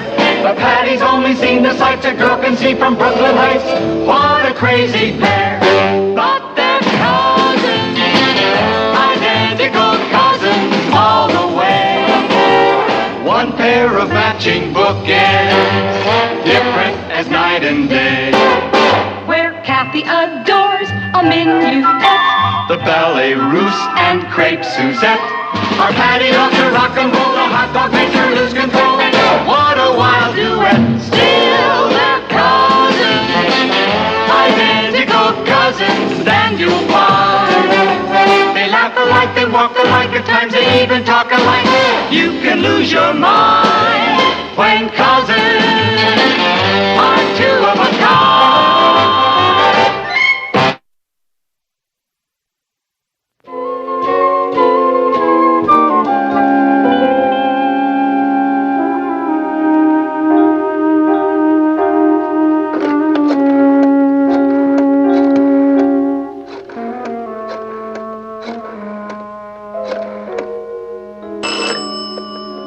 Hello? Hello, Richard? This is Ross. Ross, can you talk a little louder? I can't. That's the whole point. Well, how's Patty? Well, Still sore at me, huh? Rich, will you hold on a second? Patty! Phone! Patty! Phone call! Patty! I'm coming. I haven't got all day, will you? I didn't even hear it ring. Hello? Oh, boy, is that you, Patty? Who is this? It's me, Richard. Hello. Goodbye. What'd you do that for? I told you I didn't want to talk to Richard if he called. Sure, but he didn't call. What? I called him. You? Yeah, and now he thinks that... Oh, how would you like a knuckle sandwich? Don't flip your wig. I was just trying to patch things up. What makes you think I want to be patched? Mom! Okay, no more Mr. Nice Guy. What's the matter? Do you know what your son, the ankle biter, just did? He tricked me into talking to Richard on the phone. Well, I think that was very sweet of him, and I think you're going to spoil your appetite for dinner. How can you spoil something that's already spoiled? Patty, since you haven't seen fit to confide in me, I don't know what this little spat between you and Richard is all about. It's not a little spat. No? What is it? Nothing, Mom. All right, darling, if you don't want to talk about it, that's up to you. Where are you going? Oh, I've got work to do. Don't you want to hear what happened between Richard and me? Well, I'm not going to drag it out of you. You're not? Certainly not. Mom, why don't you sit down and I'll tell you. Remember last week when I had a date with Richard at the shake shop? I waited over an hour for him. He was that late? He was even later. He never showed up. And then the next day at school, somebody told me they saw him at the library with Cynthia Howard. I see. Did he have any explanation? Of course not. He didn't say anything? Who knows? I haven't talked to him since. Well, dear, I don't think that's a very reasonable attitude. Suppose he can explain the whole thing. It might just be a misunderstanding. You really think so? Well, you'll never know unless you talk to him. That's true. Maybe that's him. I'm sorry, old timer, but all systems are no. Bye. Who's that? Richard? Richard! Yeah, and you saw me, Patty. I hung up on him as fast as I could. Ross, I can strangle you! What? Mom!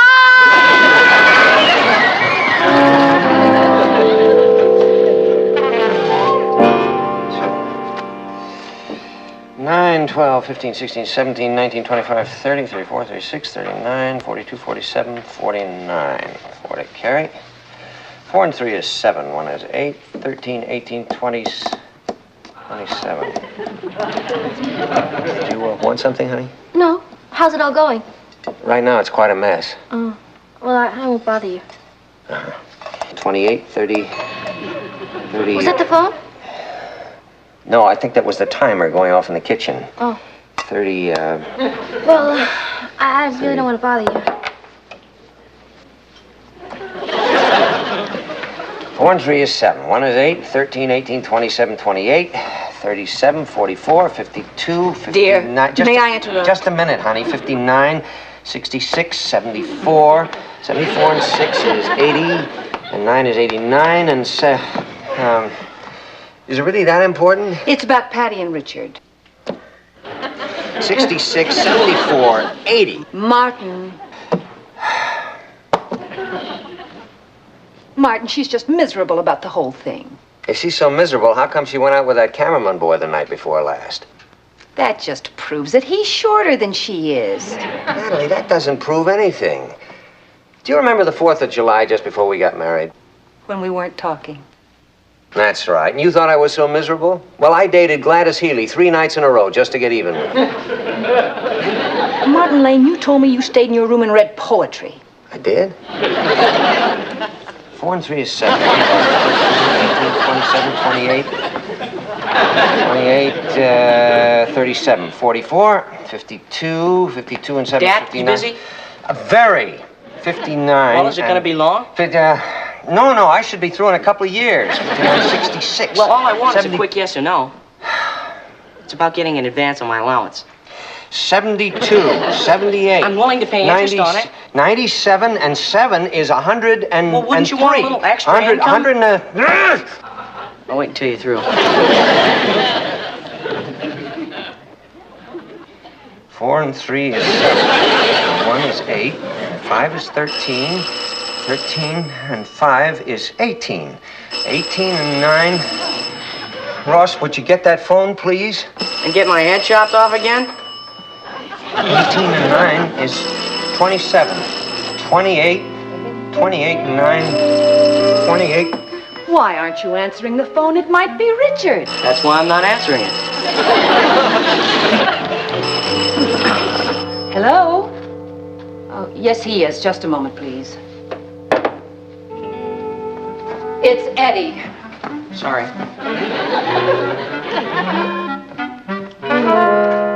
Hi, Eddie.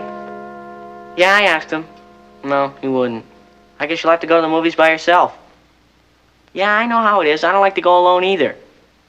You want to come over here and maybe we'll hack around? No. Okay, it's up to you. So long. Changed your mind? Changed my mind about what? Who is this? It's Richard. And Ross, before you hang up, would you ask Patty if she'd please come to the telephone? Okay. Patty! Richard's on the phone! Patty! I'm coming! Here she comes. You mean she'll talk to me? Yeah, she's dying to talk to you. Ross! Here. No. Hang up! Hold on a second, Rich. There's been a little hang-up. Now what? Did you hear what that little bleep just did? Well, I thought you wanted to talk to Richard. Not if he thinks I'm anxious to talk to him. Martin, would you do something about this? Honey, I hope you realize you're taking a risk. What do you mean, a risk? Well, as your mother will tell you, you can push a man only so far. Believe me, dear, he's right. You think I'm pushing? As your father will tell you, a man has his pride. Even Richard. Yeah, you're right. I'm sorry, Richard, but I just can't stand to hear a grown teenager cry. Ross, don't hang up! You hung up. Holy cow, isn't that what you just told me to do? This is a fine time to start doing what you're told. Oh, what did he say? Did he say call back? Did he say anything? He said he's coming over. He is? So, he's coming over to apologize, huh? I got news for you, pal. You got a wrong misimpression. What do you mean? Richard says that he left his notebook here last week. He needs it, and that's the only reason he's coming over. Well, I got news for you, pal. That's just an excuse to see me. He didn't leave any notebook here. Don't move.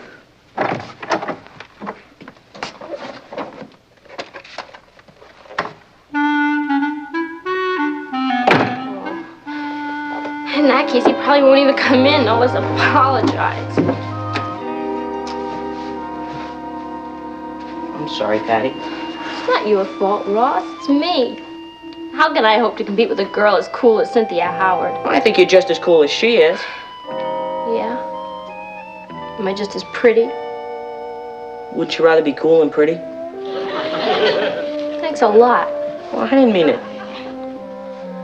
Well, as a matter of fact, I think that any boy that wouldn't go for a girl as pretty as you must be out of his tree. Ross, that's the first time you ever said I was pretty. Well, Am I? Patty, I wish I had $1 for every time I've heard a certain person say so. Richard? No, Mom. Thanks a bunch. Wait a minute. Why don't you try to make up with Richard when he comes over? He's not even gonna come inside. He's just coming over to get his notebook. How about, suppose if you can't find it? Of course I can find it. It's right there. Yeah, but you know how things have a way of disappearing around here. Ross, that would not only be unethical, it would be wrong. Wait a minute, Patty. I think I got a way to make it ethical. How? Well, if I hide it somewhere, you really won't know where it is. That's collusion. All right, how about this? What's collusion? I don't know, but it means underhanded. Okay, supposing you tell me not to hide it, and I hide it anyway. That way I'll collude and you won't have to. Ross, you're a great rat. Hey, wait a minute. I just had another idea. What? I mean, just as insurance. Collusion insurance? Yeah.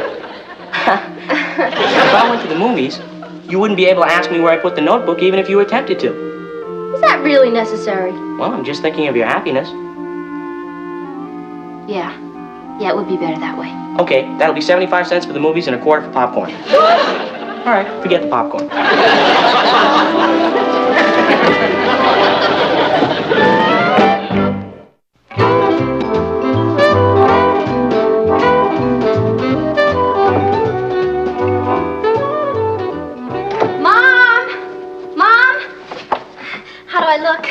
Oh, you look lovely, dear. You sure it's not too much? I mean, I really want to play it cool. Oh, you look great. I'm sure you win first prize. What? Aren't you going to a costume party? Pablo, for your information... It's him! It's him! Patty, don't rush. I love the way she plays it cool.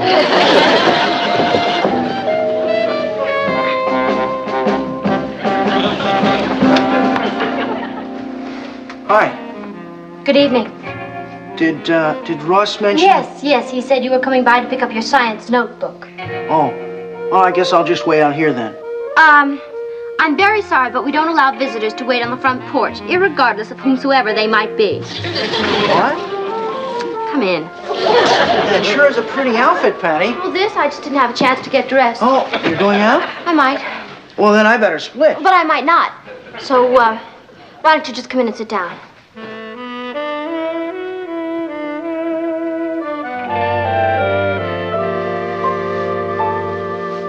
Boy, you sure look pretty, Patty. I do? And listen, Patty, about last week. No explanation necessary. Really? Absolutely not. Where were you? What do you mean, where was I?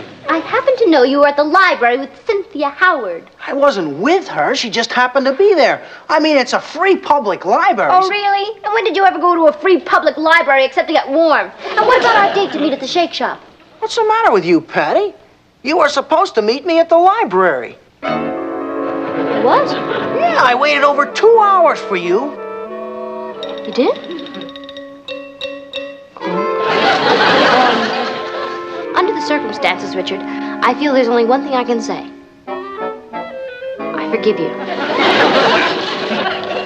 Boy, I sure missed you. You did? Yeah, it seemed like a year, you know? I know. Boy, time sure doesn't fly sometimes. Yeah, Patty, Yes, Richard. Holy cow! Time sure does fly sometimes. I gotta get that notebook and start cramming for that test on Monday. But today's Saturday. You have 2 whole days. I know, but I've been goofing off for 2 whole months. And my dad said if I don't bring my grade up, I've had it. What do you have to bring it up to?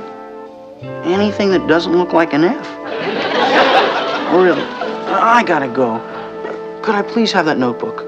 Yeah, I think Ross said he saw it someplace.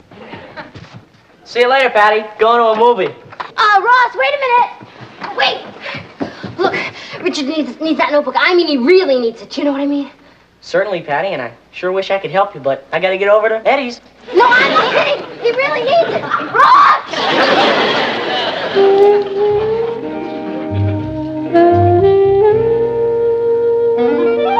Well, that sister of mine is really great when she's putting on an act. You know, for a minute there, I thought she actually wanted that notebook. You think hiding it in the laundry bag was safe? We'll find it there. Anyone who's looking for dirty laundry. Hello? It's Patty. Hello? Yeah? Oh, Ross, am I glad I got you. Now you listen to me, and you listen good. Richard needs that notebook.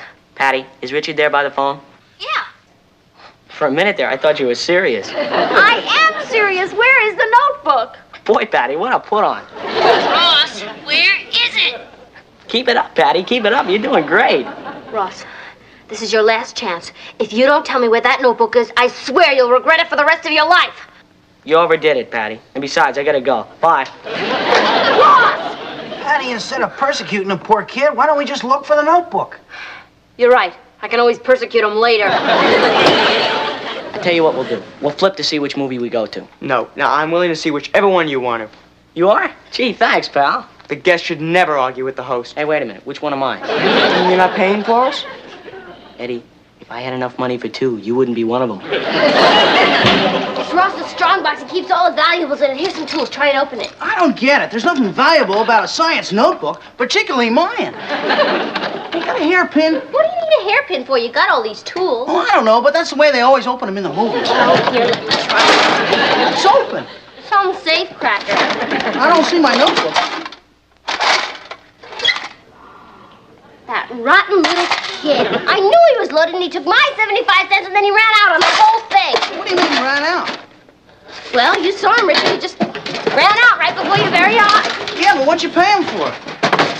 It's something personal. Let's just forget about it. No, wait a minute, Patty. There's something here I'm beginning not to understand. Mom, we're going to check the kitchen. Okay, honey. Natalie, this is ridiculous. We've looked all over the house for that stupid notebook. Well, it's got to be here somewhere. Yeah, but meanwhile, I haven't balanced my checkbook yet.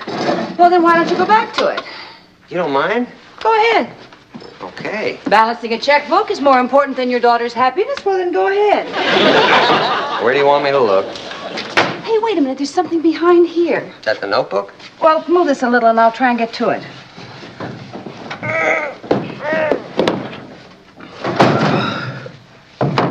Are these the cigars Ross gave you last Christmas? Oh, yeah. You didn't smoke them. I smoked one. Well, maybe I should raise his allowance.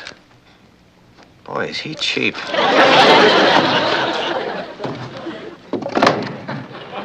What are you doing? When Ross is old enough to smoke, he's going to get a nice present from his cheap father. Check Ross's room again. All right. Oh, maybe you should check the basement. Now you tell me. Oh, and Martin, as long as you're going to be down there, would you please take this laundry and dump it into the washing machine and turn it on. I'm sure it's safe for you to show up. Sure. Either they've already made up or they're never going to talk to each other again. You mean that dumb brother of yours hid it, now he won't tell you where it is? But I'm trying to tell you. I asked him not to tell me.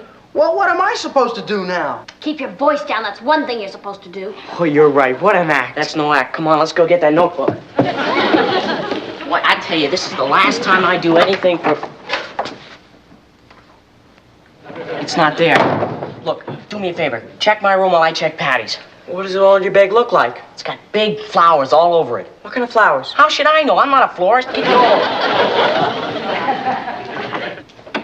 Oh, hi, Eddie.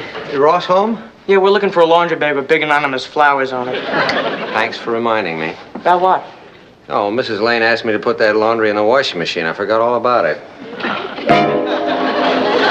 Hey, what are you just standing there for? Why aren't you looking for the laundry bag? Where should I? Your dad found it. Found it? Yeah, he just went down and put it in the washing machine. And you let him? Boy, Eddie, you are... What do you mean let him? It's his laundry. Dad, wait! Ross! Dad, you're not gonna get away this time. Richard, get Patty, out of the let room. go. Now you listen to me. Dad, don't put the time. Where is that notebook? Get out, Ross! You're starting to tick me off. Did you call me Ross? I couldn't hear a thing with that washing machine going. What's all this yelling about? Nothing, Dad, compared to the yelling you're gonna hear now. It's pretty quiet in there. Yeah. Either Richard is still mad and they're not talking, or they're not talking. I don't think I've ever seen Richard so upset. Well, do you blame him? I think he could have been a little more gracious after we offered to make amends. Yeah. How are you boys coming along? Just about finished. Can you read it? Well, it's certainly as legible as it was originally. What's legible? Well, it's the same as collusion, only not so underhanded. Forget it, keep working. You're not scorching any of those pages, are you? No, Mom, we get the iron set on rayon. What about the cover? Forget it. Come on, we better take these into Richard. Richard! Richard! Yeah, Ross? We got your notebook cleaned and pressed. Gee, I certainly want to thank you, fellas. You can read practically everything. That is, everything you could read before. Sorry, we got one of these pictures a little scorched. Eddie. Pictures? Yeah, the ones of this girl. Are they in there? You better let me have them. May I see those? Thank you. Well, well, well. The many faces of Cynthia Howard. No, wait a minute, Patty. Let me explain. When I ran into her at the library, she had these proofs from a photographer, and she asked me which one I preferred. When I couldn't make up my mind, she said, take them home, decide, let me know. You know, kind of sleep on it. I mean, Is that how it happened? I swear. I think we better split. Richard, Now, wait a minute, Patty. you said Cynthia gave you these pictures at the library that night. Now, we haven't seen each other since. Would you be good enough to explain to me how her pictures got in your science notebook, which was here all the time? Wait a minute, Patty. You're mixing me up. I'm not mixing you up. You were born that way. Good night. Now, don't say anything you'll regret. Just go home and think this over very clearly, and when you've got a reasonable explanation, call Cynthia Howard and give it to her.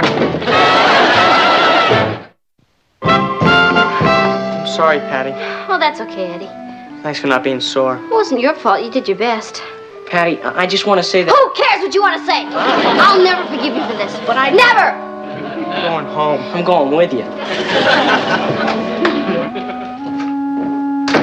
Where's Ross going?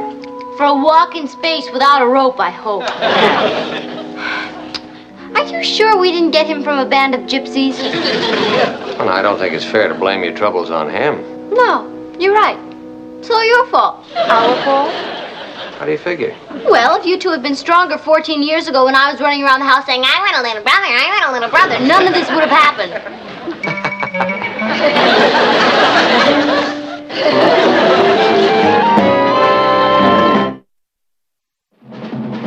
Here's Kathy, who's lived most everywhere, from Zanzibar to Berkeley Square. The Patty's only seen the sights a girl can see from Brooklyn Heights. What a crazy pair, but they're cousins, identical cousins, and you'll find they laugh laugh alike, they walk alike, at times they even talk alike. You can lose your mind when cousins are two of a... Two in the dining room living it up. Thank you, Kathy. And I want all of you to be especially careful not to get on his nerves tonight. Is that clear, Ross? Sure. If I think of something that'll get on his nerves, I'll save it till tomorrow. Is that the idea? Yes. No. Ross, your father's a little upset right at this time. It's that circulation war with the Evening Express, isn't it?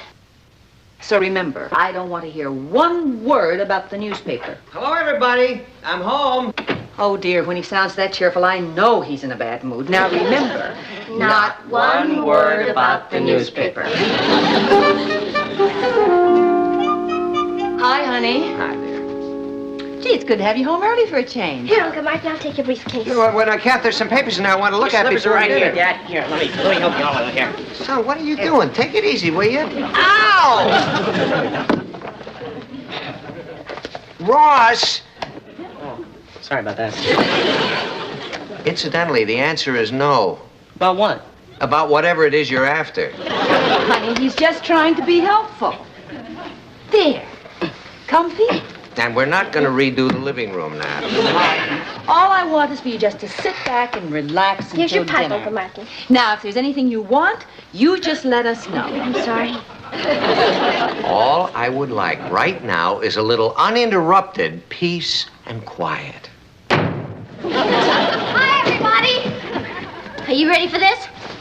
A candy striper's uniform. They've accepted you at the hospital. Wonderful. Yeah, Mrs. Williams, the head nurse, says it's going to be a lot more hard work than glamour, but who knows where it could lead? I might wind up in a jungle hospital. We should be so lucky. That'll be enough of that, son. Patty, I'm very proud of you. When did you get interested in being a nurse's aide? Well, there was this newspaper article calling for volunteers. Oh? I don't recall the Chronicle running anything like that recently. No, I didn't read it in the Chronicle. Patty. I read it in the Evening Express. Yeah, Ma? Forget it.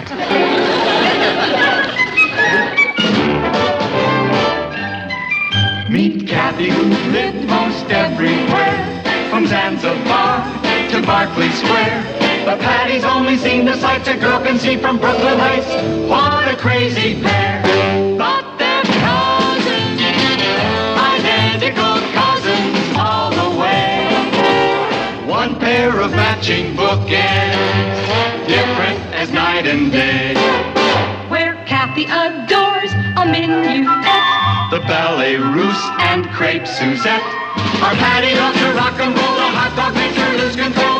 What a wild duet. Still they're cousins. Identical cousins, and you'll find. They laugh alike, they walk alike, at times they even talk alike. You can lose your mind when cousins are two of a kind. Well, why shouldn't I blow my stack, Jim? All I hear from you are excuses. Don't you think I got enough trouble with TJ on my back about the circulation problem? I don't see why I should have to tolerate this kind of asinine behavior from myself. Jim, I'm sorry. Forget the whole thing. If they dropped the front page in typesetting, I'm sure there was a good reason for it. Yeah, all right. Goodbye, Jim. Where was I now? Item 7, concerning the circulation problem. Oh, shut up. Oh, brother. Item 7, concerning the circulation problem. Perhaps the Chronicle needs a new image. Papa, would you mind if I took a real quiet look at the medical encyclopedia? No, go ahead. Thank you. Larger masthead, easier to read type, maybe greater photo coverage. Item 8. Sorry. What's that? Oh, it's a spin...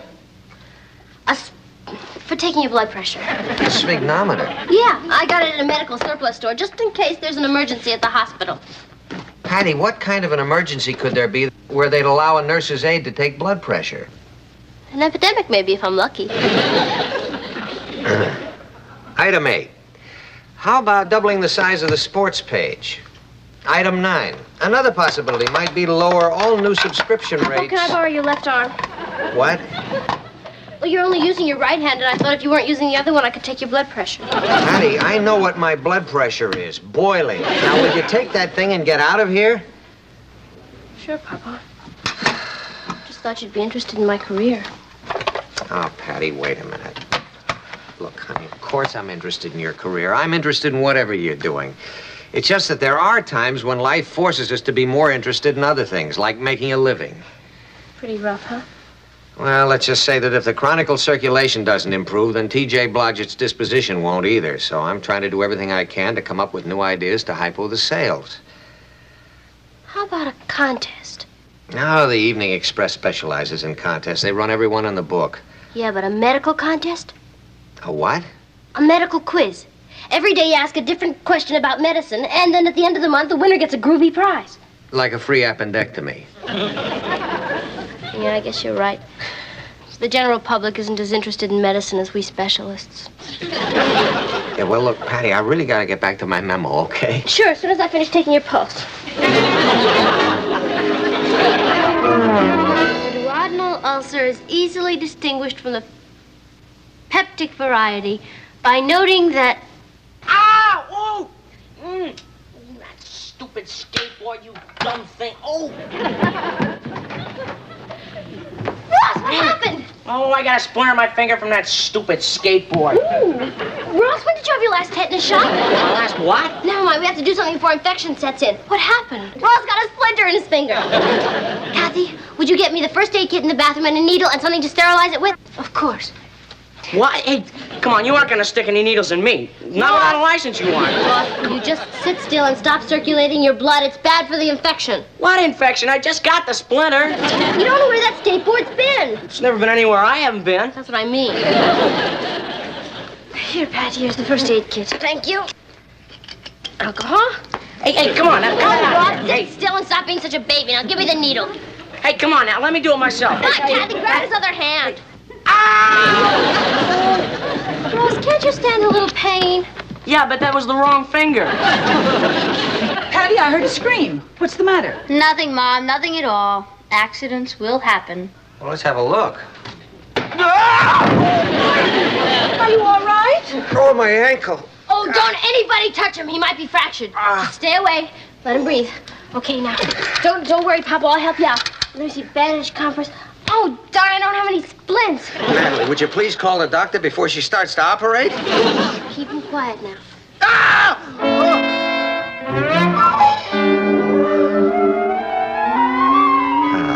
Boy, Papa, you sure were lucky. It says here, even a simple fracture of the abductor hallucis bone can take months to heal. I'll bear that in mind. Next time I'm tempted to trip over a skateboard. Hey, where did Dr. Fenneman go? He's talking to Mom. You're sure it's nothing serious, Ralph? Positive. I only wish I could be as optimistic about his general condition.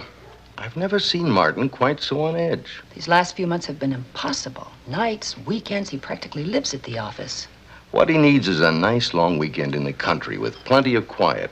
Now, in the middle of that awful circulation war with the Evening Express, he'd never go. He'd think he was deserting under fire. Well, if he won't go away, let me see what I can do on the home front to get him some rest.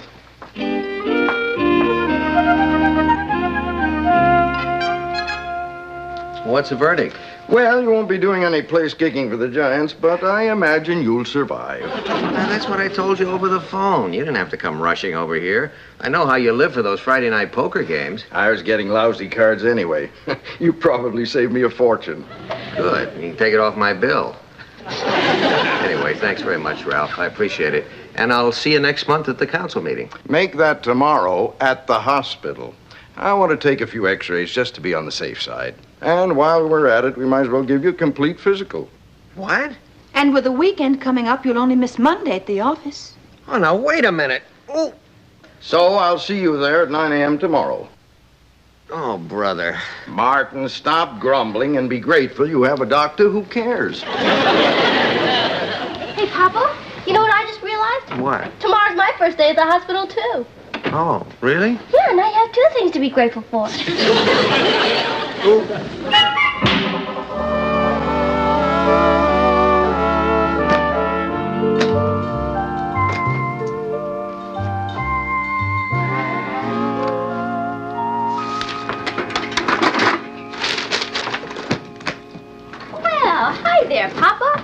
Time for your orange juice. Oh, Patty, I'm not thirsty now. Papa, let's not get off on the wrong foot. You need your vitamin C. Now, come on, drink up. I have lots of work to do.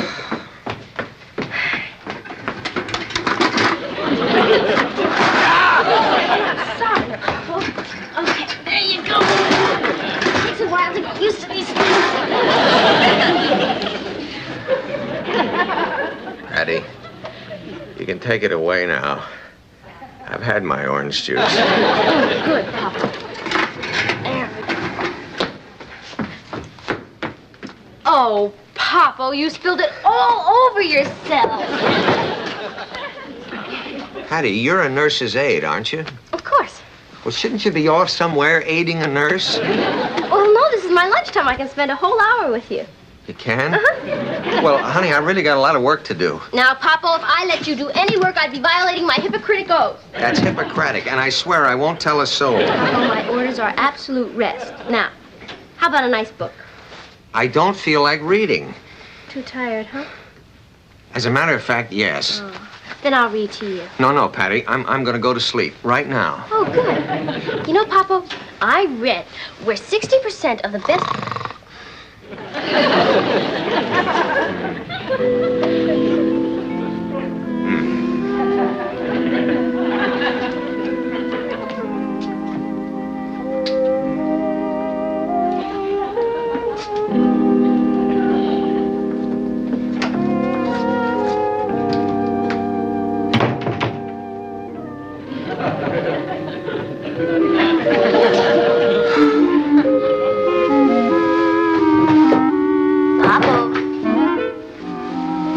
If you're looking for your briefcase, I took it for the duration.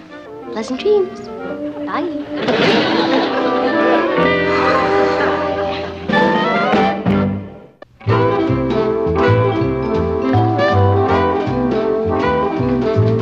Dr. Summers, third floor reception, please. Hi, anybody home?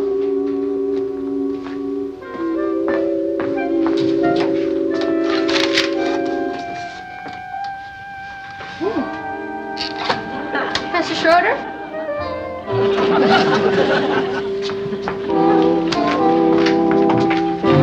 Oh. Excuse me. We are Professor Schroeder, aren't we? Well, I don't know about you, but the last time I looked, I was me. What are you doing in the closet? Who, me? Why don't you pull up a wheelchair and sit down? In the closet? Isn't it a little stuffy in here? Yeah. Stuffy, unprivate. That's what a man needs around here. A closet full of privacy. So he can sneak a cigar against doctor's orders. Oh, I read your chart. Imagine a grown man like you sneaking off in the closet like a little boy to hide from the head nurse. I thought it was pretty clever myself. I think you should be ashamed of yourself. And what do you have to say about that? I'm ashamed of myself. Come on. Let's just come right out here and make ourselves comfortable. We'll sit down and we'll wheel right over there. There you go. That's nice. Come right over here and open the blinds. Oh, please, don't open the blinds. From here, you can see the incinerator. So? You expect me to watch all that wonderful smoke pouring out of that chimney when you won't let me even sneak a teensy-weensy cigar?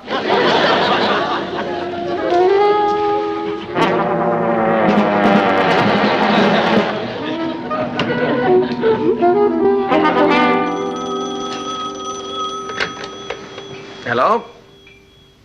Oh, hi, TJ. How's everything at the office? Martin, I think I've got a hold of something big. Did you ever hear of a Professor Heinrich Schroeder? Oh, yeah, he's a space scientist, isn't he? He's got a book coming out about how to colonize the moon. Yeah, that's our boy.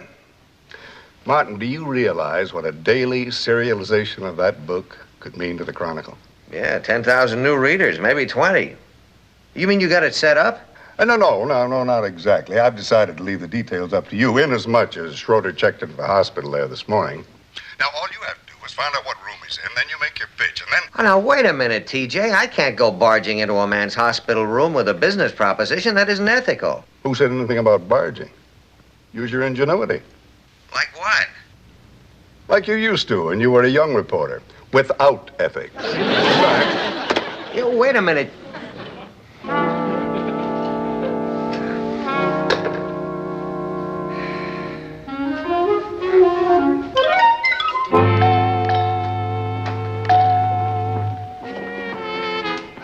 Calling Dr. Paisley.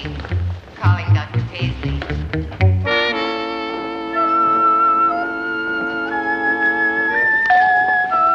Papa, you know you're not supposed to be out of your room. Oh, well, I just thought I'd stretch my legs. I mean, my arms. So I decided I'd better take a little walk. Ride. Dr. Fenneman says you're supposed to stay off your feet. I am off my feet. I'm sorry, Papa, but rules are rules. Honestly, Kathy, he is positively the worst patient I've ever handled in my entire medical career. He won't stay still a minute. I can imagine. Patty, there must be something you can do to get his mind off the Chronicle. Yeah, but what? Perhaps it would be good therapy if you got him interested in someone else's problem. Mm-hmm. Yeah, it's a good idea. Of course, I don't know how you'd go about it, but... Oh, that's okay, Kathy. I'll figure it out. Papa doesn't know it, but he's about to get a crash course in instant therapy. Thanks a lot. Goodbye.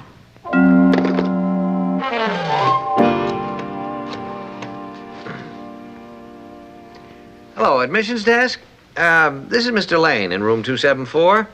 Say, I hear that an old friend of mine has just checked into the hospital, Professor Heinrich Schroeder. Oh, room 237. I wonder if you could put me through, please. Oh, he's not allowed to accept calls. Well, I guess I'll just have to write him a note then. No messages either. Well, excuse me, I'll have to hang up now.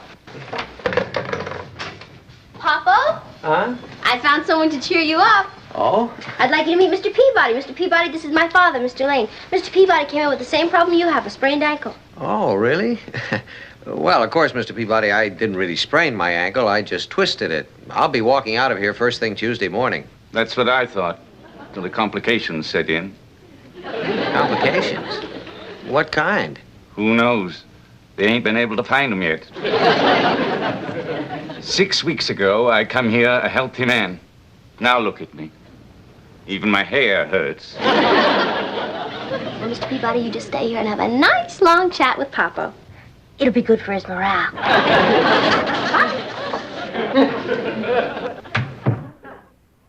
Nice girl you got there. Thank you. Hope you don't catch anything working around here. Not for germs, you know. And that was just the beginning. 3 years ago, I come here with an ingrown toenail. Would you believe it? Inside of 12 hours, they was blaming the whole thing on a busted collarbone. I didn't know. Well, Patty was sure right about one thing, Mr. Peabody. You had an amazing effect on my morale. Always glad to help a fellow sufferer. Believe me, Mr. Peabody, I'll never forget you for this. Now, I hope you don't mind if I get you started on your way. See, I think I'd like to be alone for a while I make out my will. Goodbye, Mr. Peabody.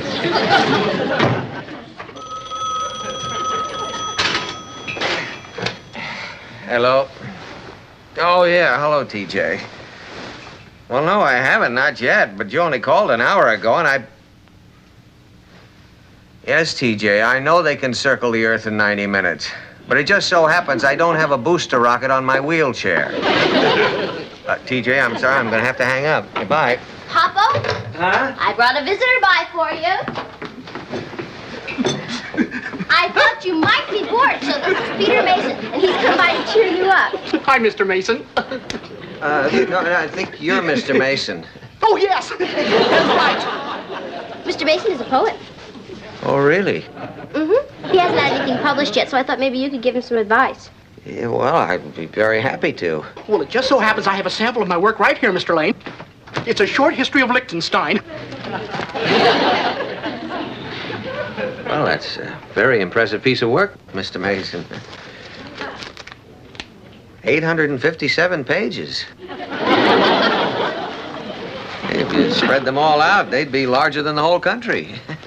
He's very amusing, Patty, just like you said he would.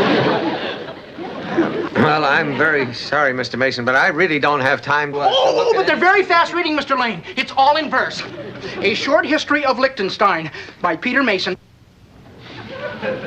Once upon a time, there was no Liechtenstein. It was just a bunch of scenery with idlewives and greenery. Everywhere were castles run by knights and vassals. In winter they were frozen because they dressed in lederhosen. And from the mountains to the valleys, with beer and sometimes wine, they toasted the new nation, and they called it Liechtenstein.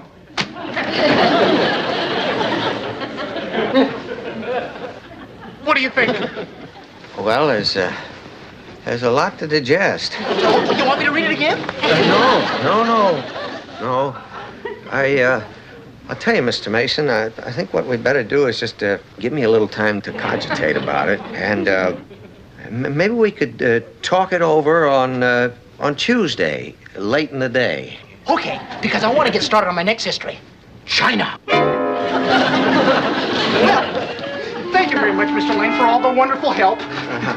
Goodbye. Get well. For heaven's sakes, TJ, will you give me a chance? I was just on my way out the door to talk to the... Natalie? Martin, what's the matter, dear? Why are you so upset? It's your daughter, the poor man's Florence Nightingale. What has she done? You mean, what hasn't she done? In the past 4 hours, she has deluged me with a parade of characters that would make your hair stand on end. Natalie, I swear, if she comes through that door with one more crackpot, I'll call you right back. Hi, Papa. You're just the young lady I want to talk to, Patty. Oh, good, but first I'd like you to meet one of the most interesting men... One moment. Pardon me, sir, but this is a private conversation. Oh, yeah. Far would it be for me to intrude between a father or his daughter, especially such a charming daughter. But if you'll take my advice... At the risk of being rude, I don't want your advice. Papa. Oh, that's all right, Liebchen, I understand. What I wanted to say was... I don't care what you wanted to say, sir. Would you kindly leave? I'd like to be alone. Don't worry. With your disposition, that should be easy. It's lucky that girl takes after her mother. Of only unmitigated gall. He comes barging into my room and he insults me. Don't blame him. It was my fault. I thought you'd be delighted to meet a nice man like Professor Schroeder. Patty, at this point, I wouldn't be delighted to meet the... Professor Schroeder? Heinrich Schroeder? Yeah, that's him. He's a pretty big wheel, you know. Now you tell me. Patty, I've been trying to talk to him all day. I've got to find him now. Professor Schroeder, sir, just wait a minute. Sir, please, I've got to explain. I'm terribly sorry about what just happened. Finally got him interested in somebody else's problem.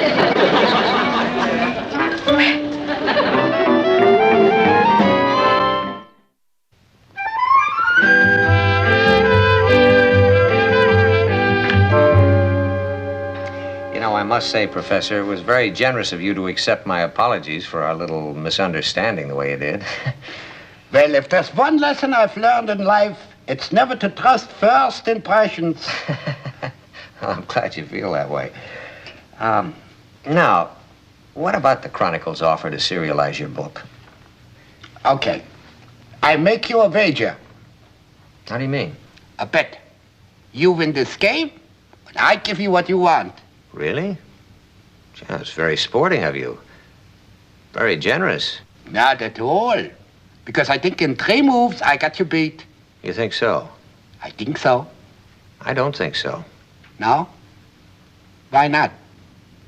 Because in 1 move, I've got you checkmated. No. Yes? Ah, show me. I'm sorry, gentlemen, but the game is over. It's time for supper.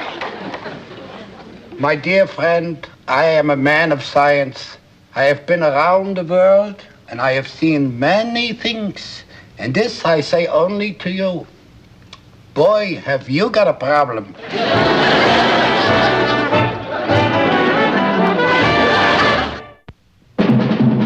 Here's Kathy, who's lived most everywhere, from Zanzibar to Berkeley Square. The Patty's only seen the sights a girl can see from Brooklyn Heights. What a crazy pair, but they're cousins, identical cousins.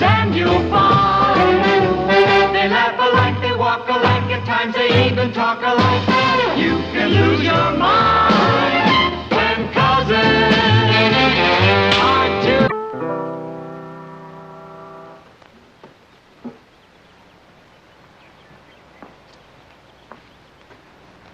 What's so interesting out here?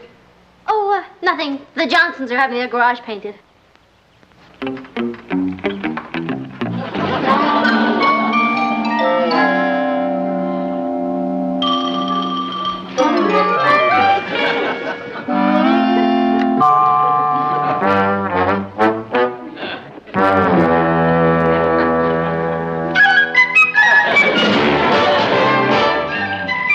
Meet Kathy, who lived most everywhere, from Zanzibar to Berkeley Square. But Patty's only seen the sights a girl can see from Brooklyn Heights. What a crazy pair! But they're cousins, identical cousins all the way. One pair of matching bookends, different as night and day. Where Kathy adores a minuet, The ballet russe and crepe Suzette. Our Patty loves to rock and roll, the hot dog makes her lose control. What a wild duet! Still they're cousins, identical cousins, and you'll find they laugh alike, they walk alike, at times they even talk alike. You can lose your mind when cousins are two of a kind.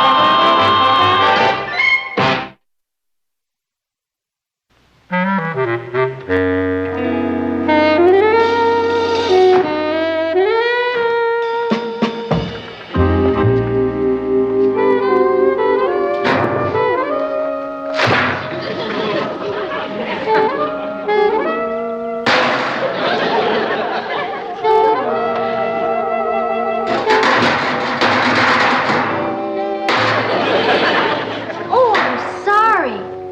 I hope I didn't disturb you. That's all right. I'm Patty Lane. I live here.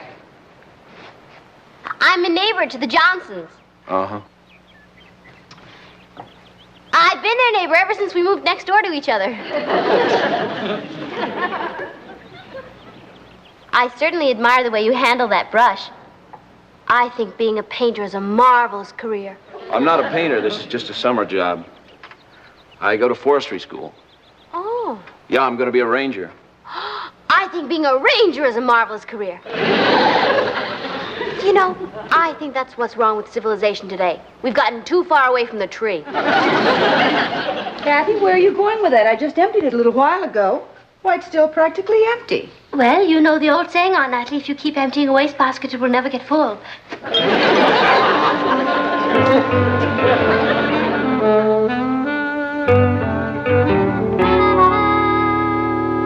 Mom, have you ever thought of how unselfish trees are? Not lately. Well, it's worth thinking about. Do you know that some noble oak gave his life so that we could have this beautiful table? Well, in that case, I'm going to sue the furniture store. They told me that table was solid walnut. Where's Kathy? She just went to empty the wastebasket.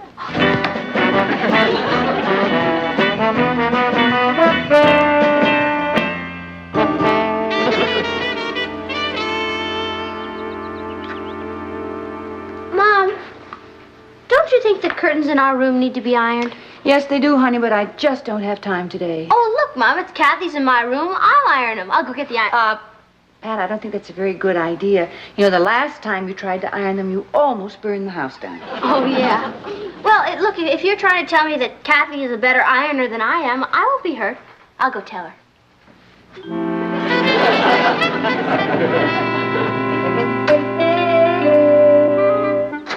Kathy! Excuse me. Mom would like you to iron the curtains in our room. Well, I told Hank I'd get him a glass of water. Hank? Yes, he's very interesting, isn't he? Yeah. Look, you better get on the curtains and I'll get him his glass of water. Patty, are you sure that was Aunt Natalie's idea and not yours? Why, Kathy, you should be ashamed of yourself. Wash your brain out with soap.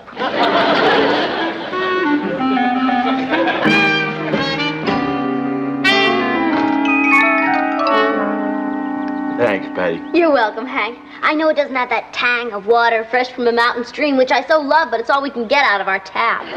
Funny how you and your cousin both go for the outdoors. Well, I suppose some of my enthusiasm is rubbed off on her. Yeah. She said she once spent her vacation in the Alps and climbed the Matterhorn. She called that a climb? It's supposed to be pretty high. That's because Switzerland is so small, it just makes the Matterhorn look big by comparison. Give me the Rockies any day. Yeah. You like the Rockies? I've got an application in for assistant ranger at Yellowstone Park. No kidding. You know, you rangers are the unsung heroes of our society. Tell that to Congress. If they don't pass H.R. 973A, this country's gonna be in big trouble. You're absolutely right. What is that? Forest conservation. Forest conservation is a must. It should be supported by everybody who loves wood. You really feel that way? Of course I feel that way.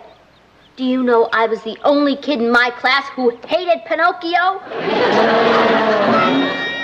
Dr. S.L. Talbot, $50. Hey, Natalie, how long are we going to have to keep paying this dentist? Till we get Rose's teeth untangled. Well, I wish he'd smile once in a while when we have company so people could see what a generous father I am. Papa, excuse me. Can I ask you something about going to the beach again this summer? Yeah, what about it? Well, are we going to keep going there year after year? I thought you enjoyed the beach. Oh, yeah, I do, but, you know, there is such a thing as getting into a rut. I mean, all they have there is sand and water. Couldn't we do something more outdoorsy? More outdoorsy than the beach? Well, higher and greener. Like mountains and forests. Someplace where you can sleep under a blanket of stars and listen to the forest murmuring in your ears. Well, I'll think about it. Thanks, Papa. Oh, by the way, Papa, while you're writing, don't forget to send a letter to your congressman and tell him to vote yes on H.R. 973A. What's that? Forest conservation. The whole thing is snowballing. Get behind it. You too, Mom. What's his sudden passion for the great outdoors? I'm not sure, but I think the answer is a bunch of muscles at the end of a wet paintbrush. It is a gymnosperm. Pythagoras Pinus volutus. It is a Where's Kathy? She's outside emptying another wastebasket. Boy, I tell you, if you want to find dirt in this house, you gotta borrow a cup next door.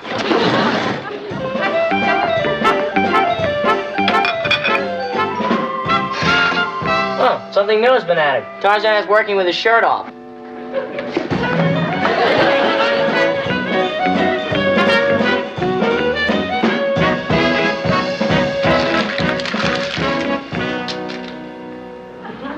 Is that wastebasket gone again? I'll get it.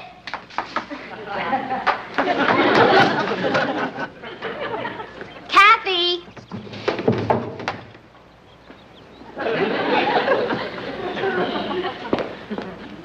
What is it, Patty? Mom needs the wastebasket, Kathy. Where are you going? To get rid of this.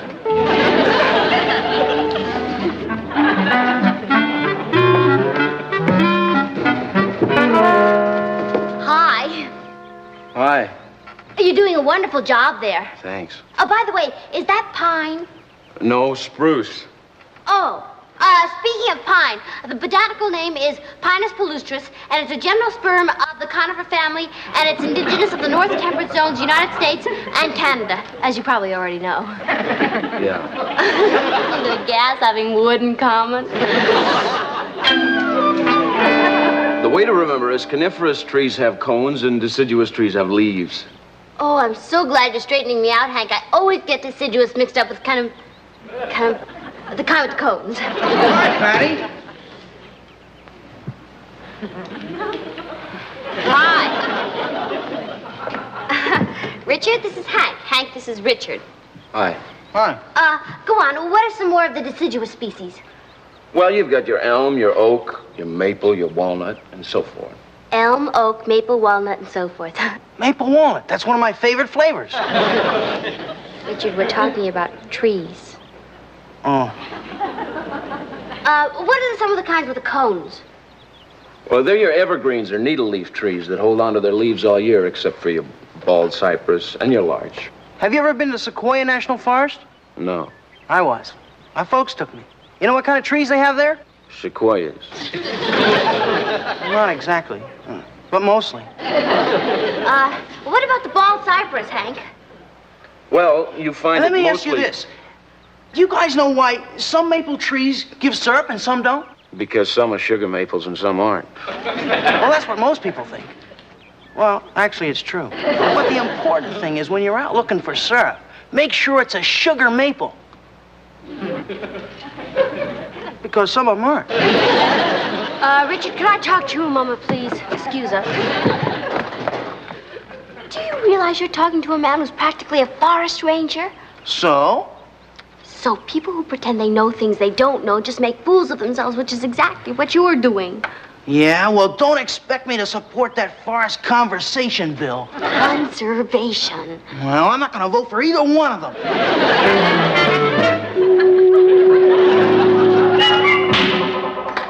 Natalie, where are you? Patty? Kathy? Ross? Honey, what's wrong? Nothing's wrong. Sit down, sit down. Listen, when I was at the office today, it hit me like a brainstorm. Oh, hi, kids. Come on, sit down. I want you to hear this. Patty was right. Of course I was. About what? Well, about our going to the beach every summer. Instead of bringing this family together, the beach tends to pull us apart. I don't understand.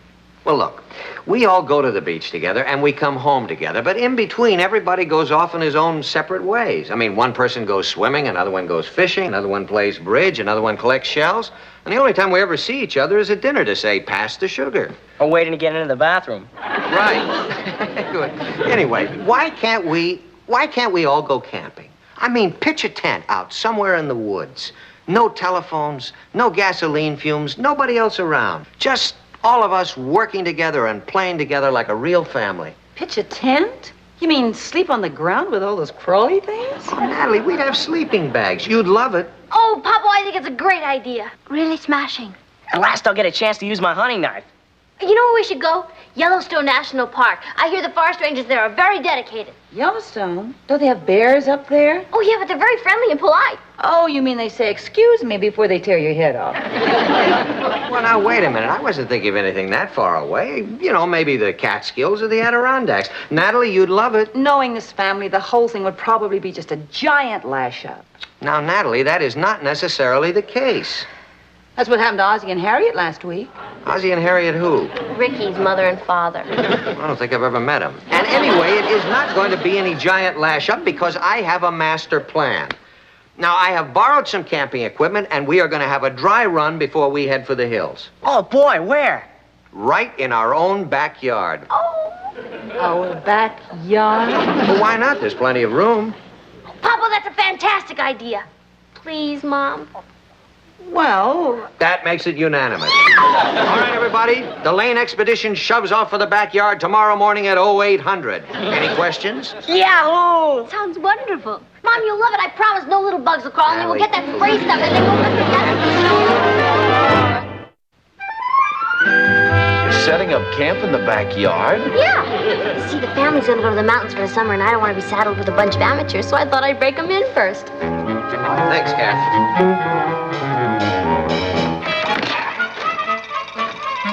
6-man life raft? Don't tell me you expect a flood. Oh, of course not. Ed just gave me all the equipment he had. This is ridiculous. Lewis and Clark didn't take this much stuff. Lewis and Clark? Oh, Ozzie and Harriet's in-laws. No, Natalie, if you don't stop heckling, we may have to ask you to leave camp. Is that a promise? All right, everybody, let's get the show on the road. Come on. I better go help them out. Hey, Ross, you start untying the bedrolls. Oh, but I want to help with the tent. Oh, no, Kathy and I are gonna put up the tent. Mom, I'm starved. Don't you have anything to eat? I just found the dishes. Oh, good. I'll get it. No, you won't. I'll get it. No, you won't get it either. Why not? Because if we're going to do this thing at all, we're going to do it right. Now, as far as you're all concerned, we're out in the woods, miles from the nearest phone. That's funny. I can hear it just as clear as day. I repeat, Ross, we are in the wilderness. That is not a phone ringing. Don't be silly, Martin. That call might be for me. Or me. Or even me. Oh, come on now, all of you. Papa's absolutely right. If we're gonna do this, we're gonna do it completely. Thank you, Patty. Now, everybody try saying to himself, there is no house. We are alone in the woods. Trying to keep a woman from answering a phone is cruel and inhuman. What phone? Do you hear a phone? I don't hear a phone. Do you hear a phone? No, I hear a bird ring. Now, come on, everybody repeat after me. There is no house. We are alone in the woods. Well, come on, repeat it. There is no house. We are alone in the woods. Okay, Ross, you get started with the fire and girl... Holy smoke, you know, I'll bet that's Bert on the phone about the golf game. What phone? I don't hear any phone. No, Natalie, don't be silly. This is important. Papa, have you forgotten? There is no house. We are alone in the woods.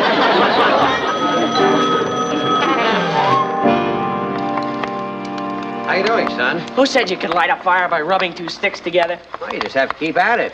Why can't I use some matches? Because every experienced camper should be able to start a fire by friction. Suppose you were out in the woods and you lost your matches. I couldn't. What makes you so sure? Because you're always telling me I'm too young to carry matches. Ross. I know the pole is too short, but if you keep moving, you'll make the whole thing fall down. The stakes are going to come out. Come on, Patty, now stop it. All right, now, just simmer down in here. Let's have a little less argument and more cooperation. Now, this is simple. All you need is the pole that holds up this end of the tent. These are the only two poles left, and they're too short. Oh. Well, I guess we'll just have to improvise something. Let's see, I don't suppose a shovel would work, would it? No. How about those bamboo poles that come in the carpet? We'd have to go inside the house for it. Oh. I've got an idea. Yeah? Why don't we forget the tent and sleep in the house like human beings? Now, Natalie, let's not panic. I mean, I'm sure we can find a substitute for a pole. Oh, Mr. Lane? Uh-huh. Those two short poles you've got. Yeah? I think you'll find one fits into the other. Well... Oh, yeah, gee, thank you very much. Huh, I wonder why...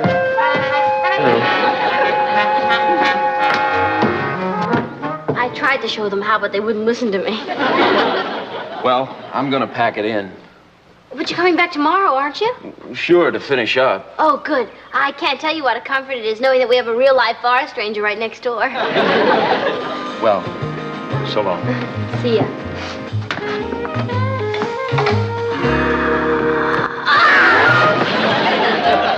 Nothing like a nice trip on a raft.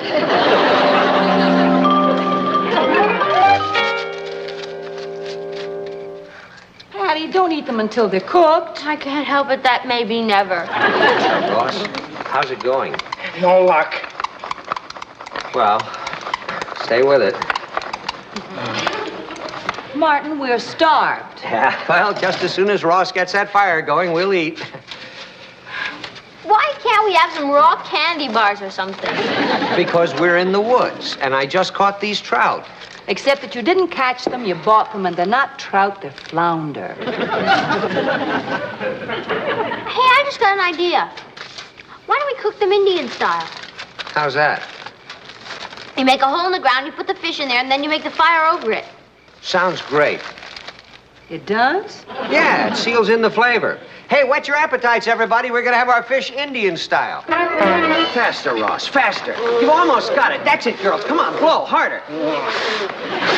Come on. Hold it! Now, I know there's no house, and I know there's no paper, and no kindling, and no match, but I am starved. Yahoo! I've been freed! Well, there we are. Fish Indian style. Okay, everybody, let's dig in.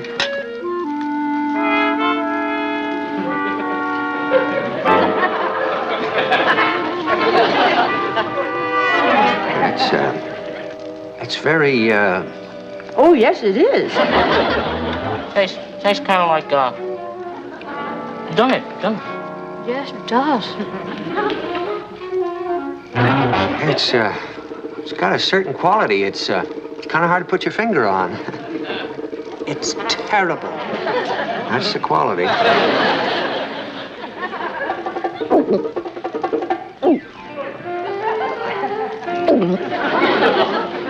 Patty, are you sure this is the way the Indians used to make it?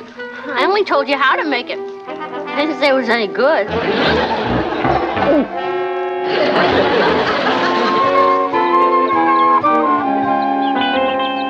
sacroiliac will never be the same. I thought you said those things were comfortable. They are. I never had a more restful sleep in my life. Oh!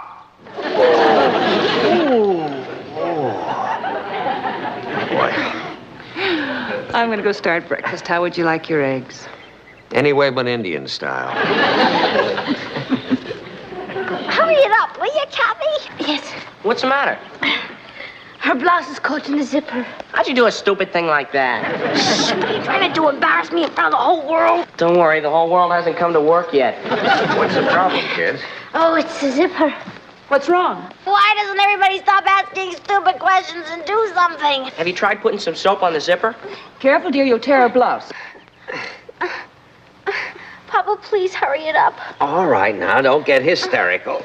Listen, I've got a thingamajig in the house for fixing a zipper. You have? Unfortunately, I don't have one here in the wilderness. All right, go get it, and I'll get pliers out of my... I wonder where I put it. I have you, Aunt Natalie. In case nothing else works, I'll get some soap. Hi. What are you doing in the sack so late?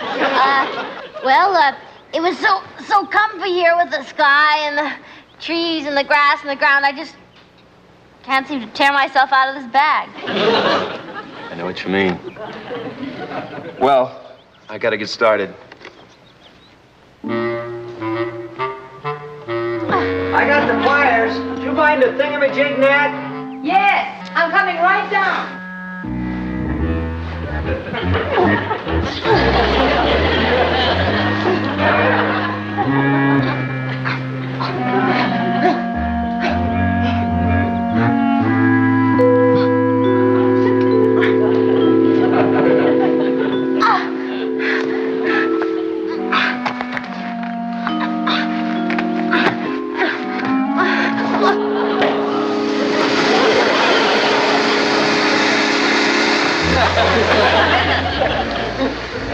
Where is she?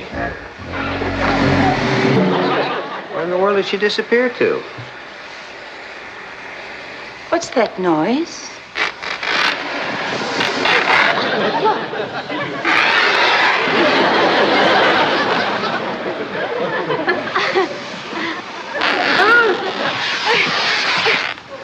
What happened? Nothing. I'm just looking out for forest fires. Hey. Hi, honey. Billy, forgot your lunch. Holy cow, I did. Thanks. Hiya, Tiger. Yep, he's getting to look more like his old man every day.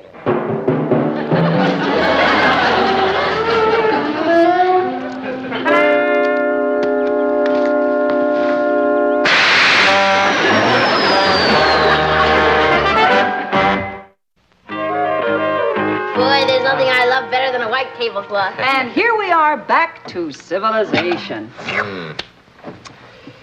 Well, we certainly learned a lot. Didn't we, though? All right, so we had a few problems. That's why we did it, to find the snags. Well, we certainly found them, didn't we? I'll say. Girls, do I get the impression that you're not as keen about camping as you used to be? Well, I don't know about Kathy, but I'm as enthusiastic as ever. You are? Uh-huh. I think it's a group. You do? Yeah. But, for your sake, Papa, I really think we ought to go back to the beach this summer. For my sake? Well, I know how much you'd miss your deep sea fishing. Please don't mention fish. Patty, what about the mountains and the stately pines? Well, I figure it this way, Mom. You've seen one tree, you've seen them all. Well, I certainly would miss my deep sea fishing, but I wouldn't want to deprive the rest of you. Please, deprive me. Personally, I can't wait for a house full of sand. I'm for the beach, too. Papa, I just got the greatest idea. Yeah? The first fish you catch, I'm gonna cook it. Really? Mm-hmm. I got this great recipe no Indian ever heard of.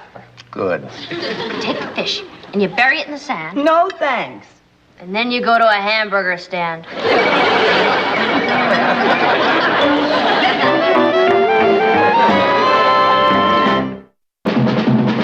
Here's Kathy, who's lived most everywhere, from Zanzibar to Berkeley Square. The Patty's only seen the sights a girl can see.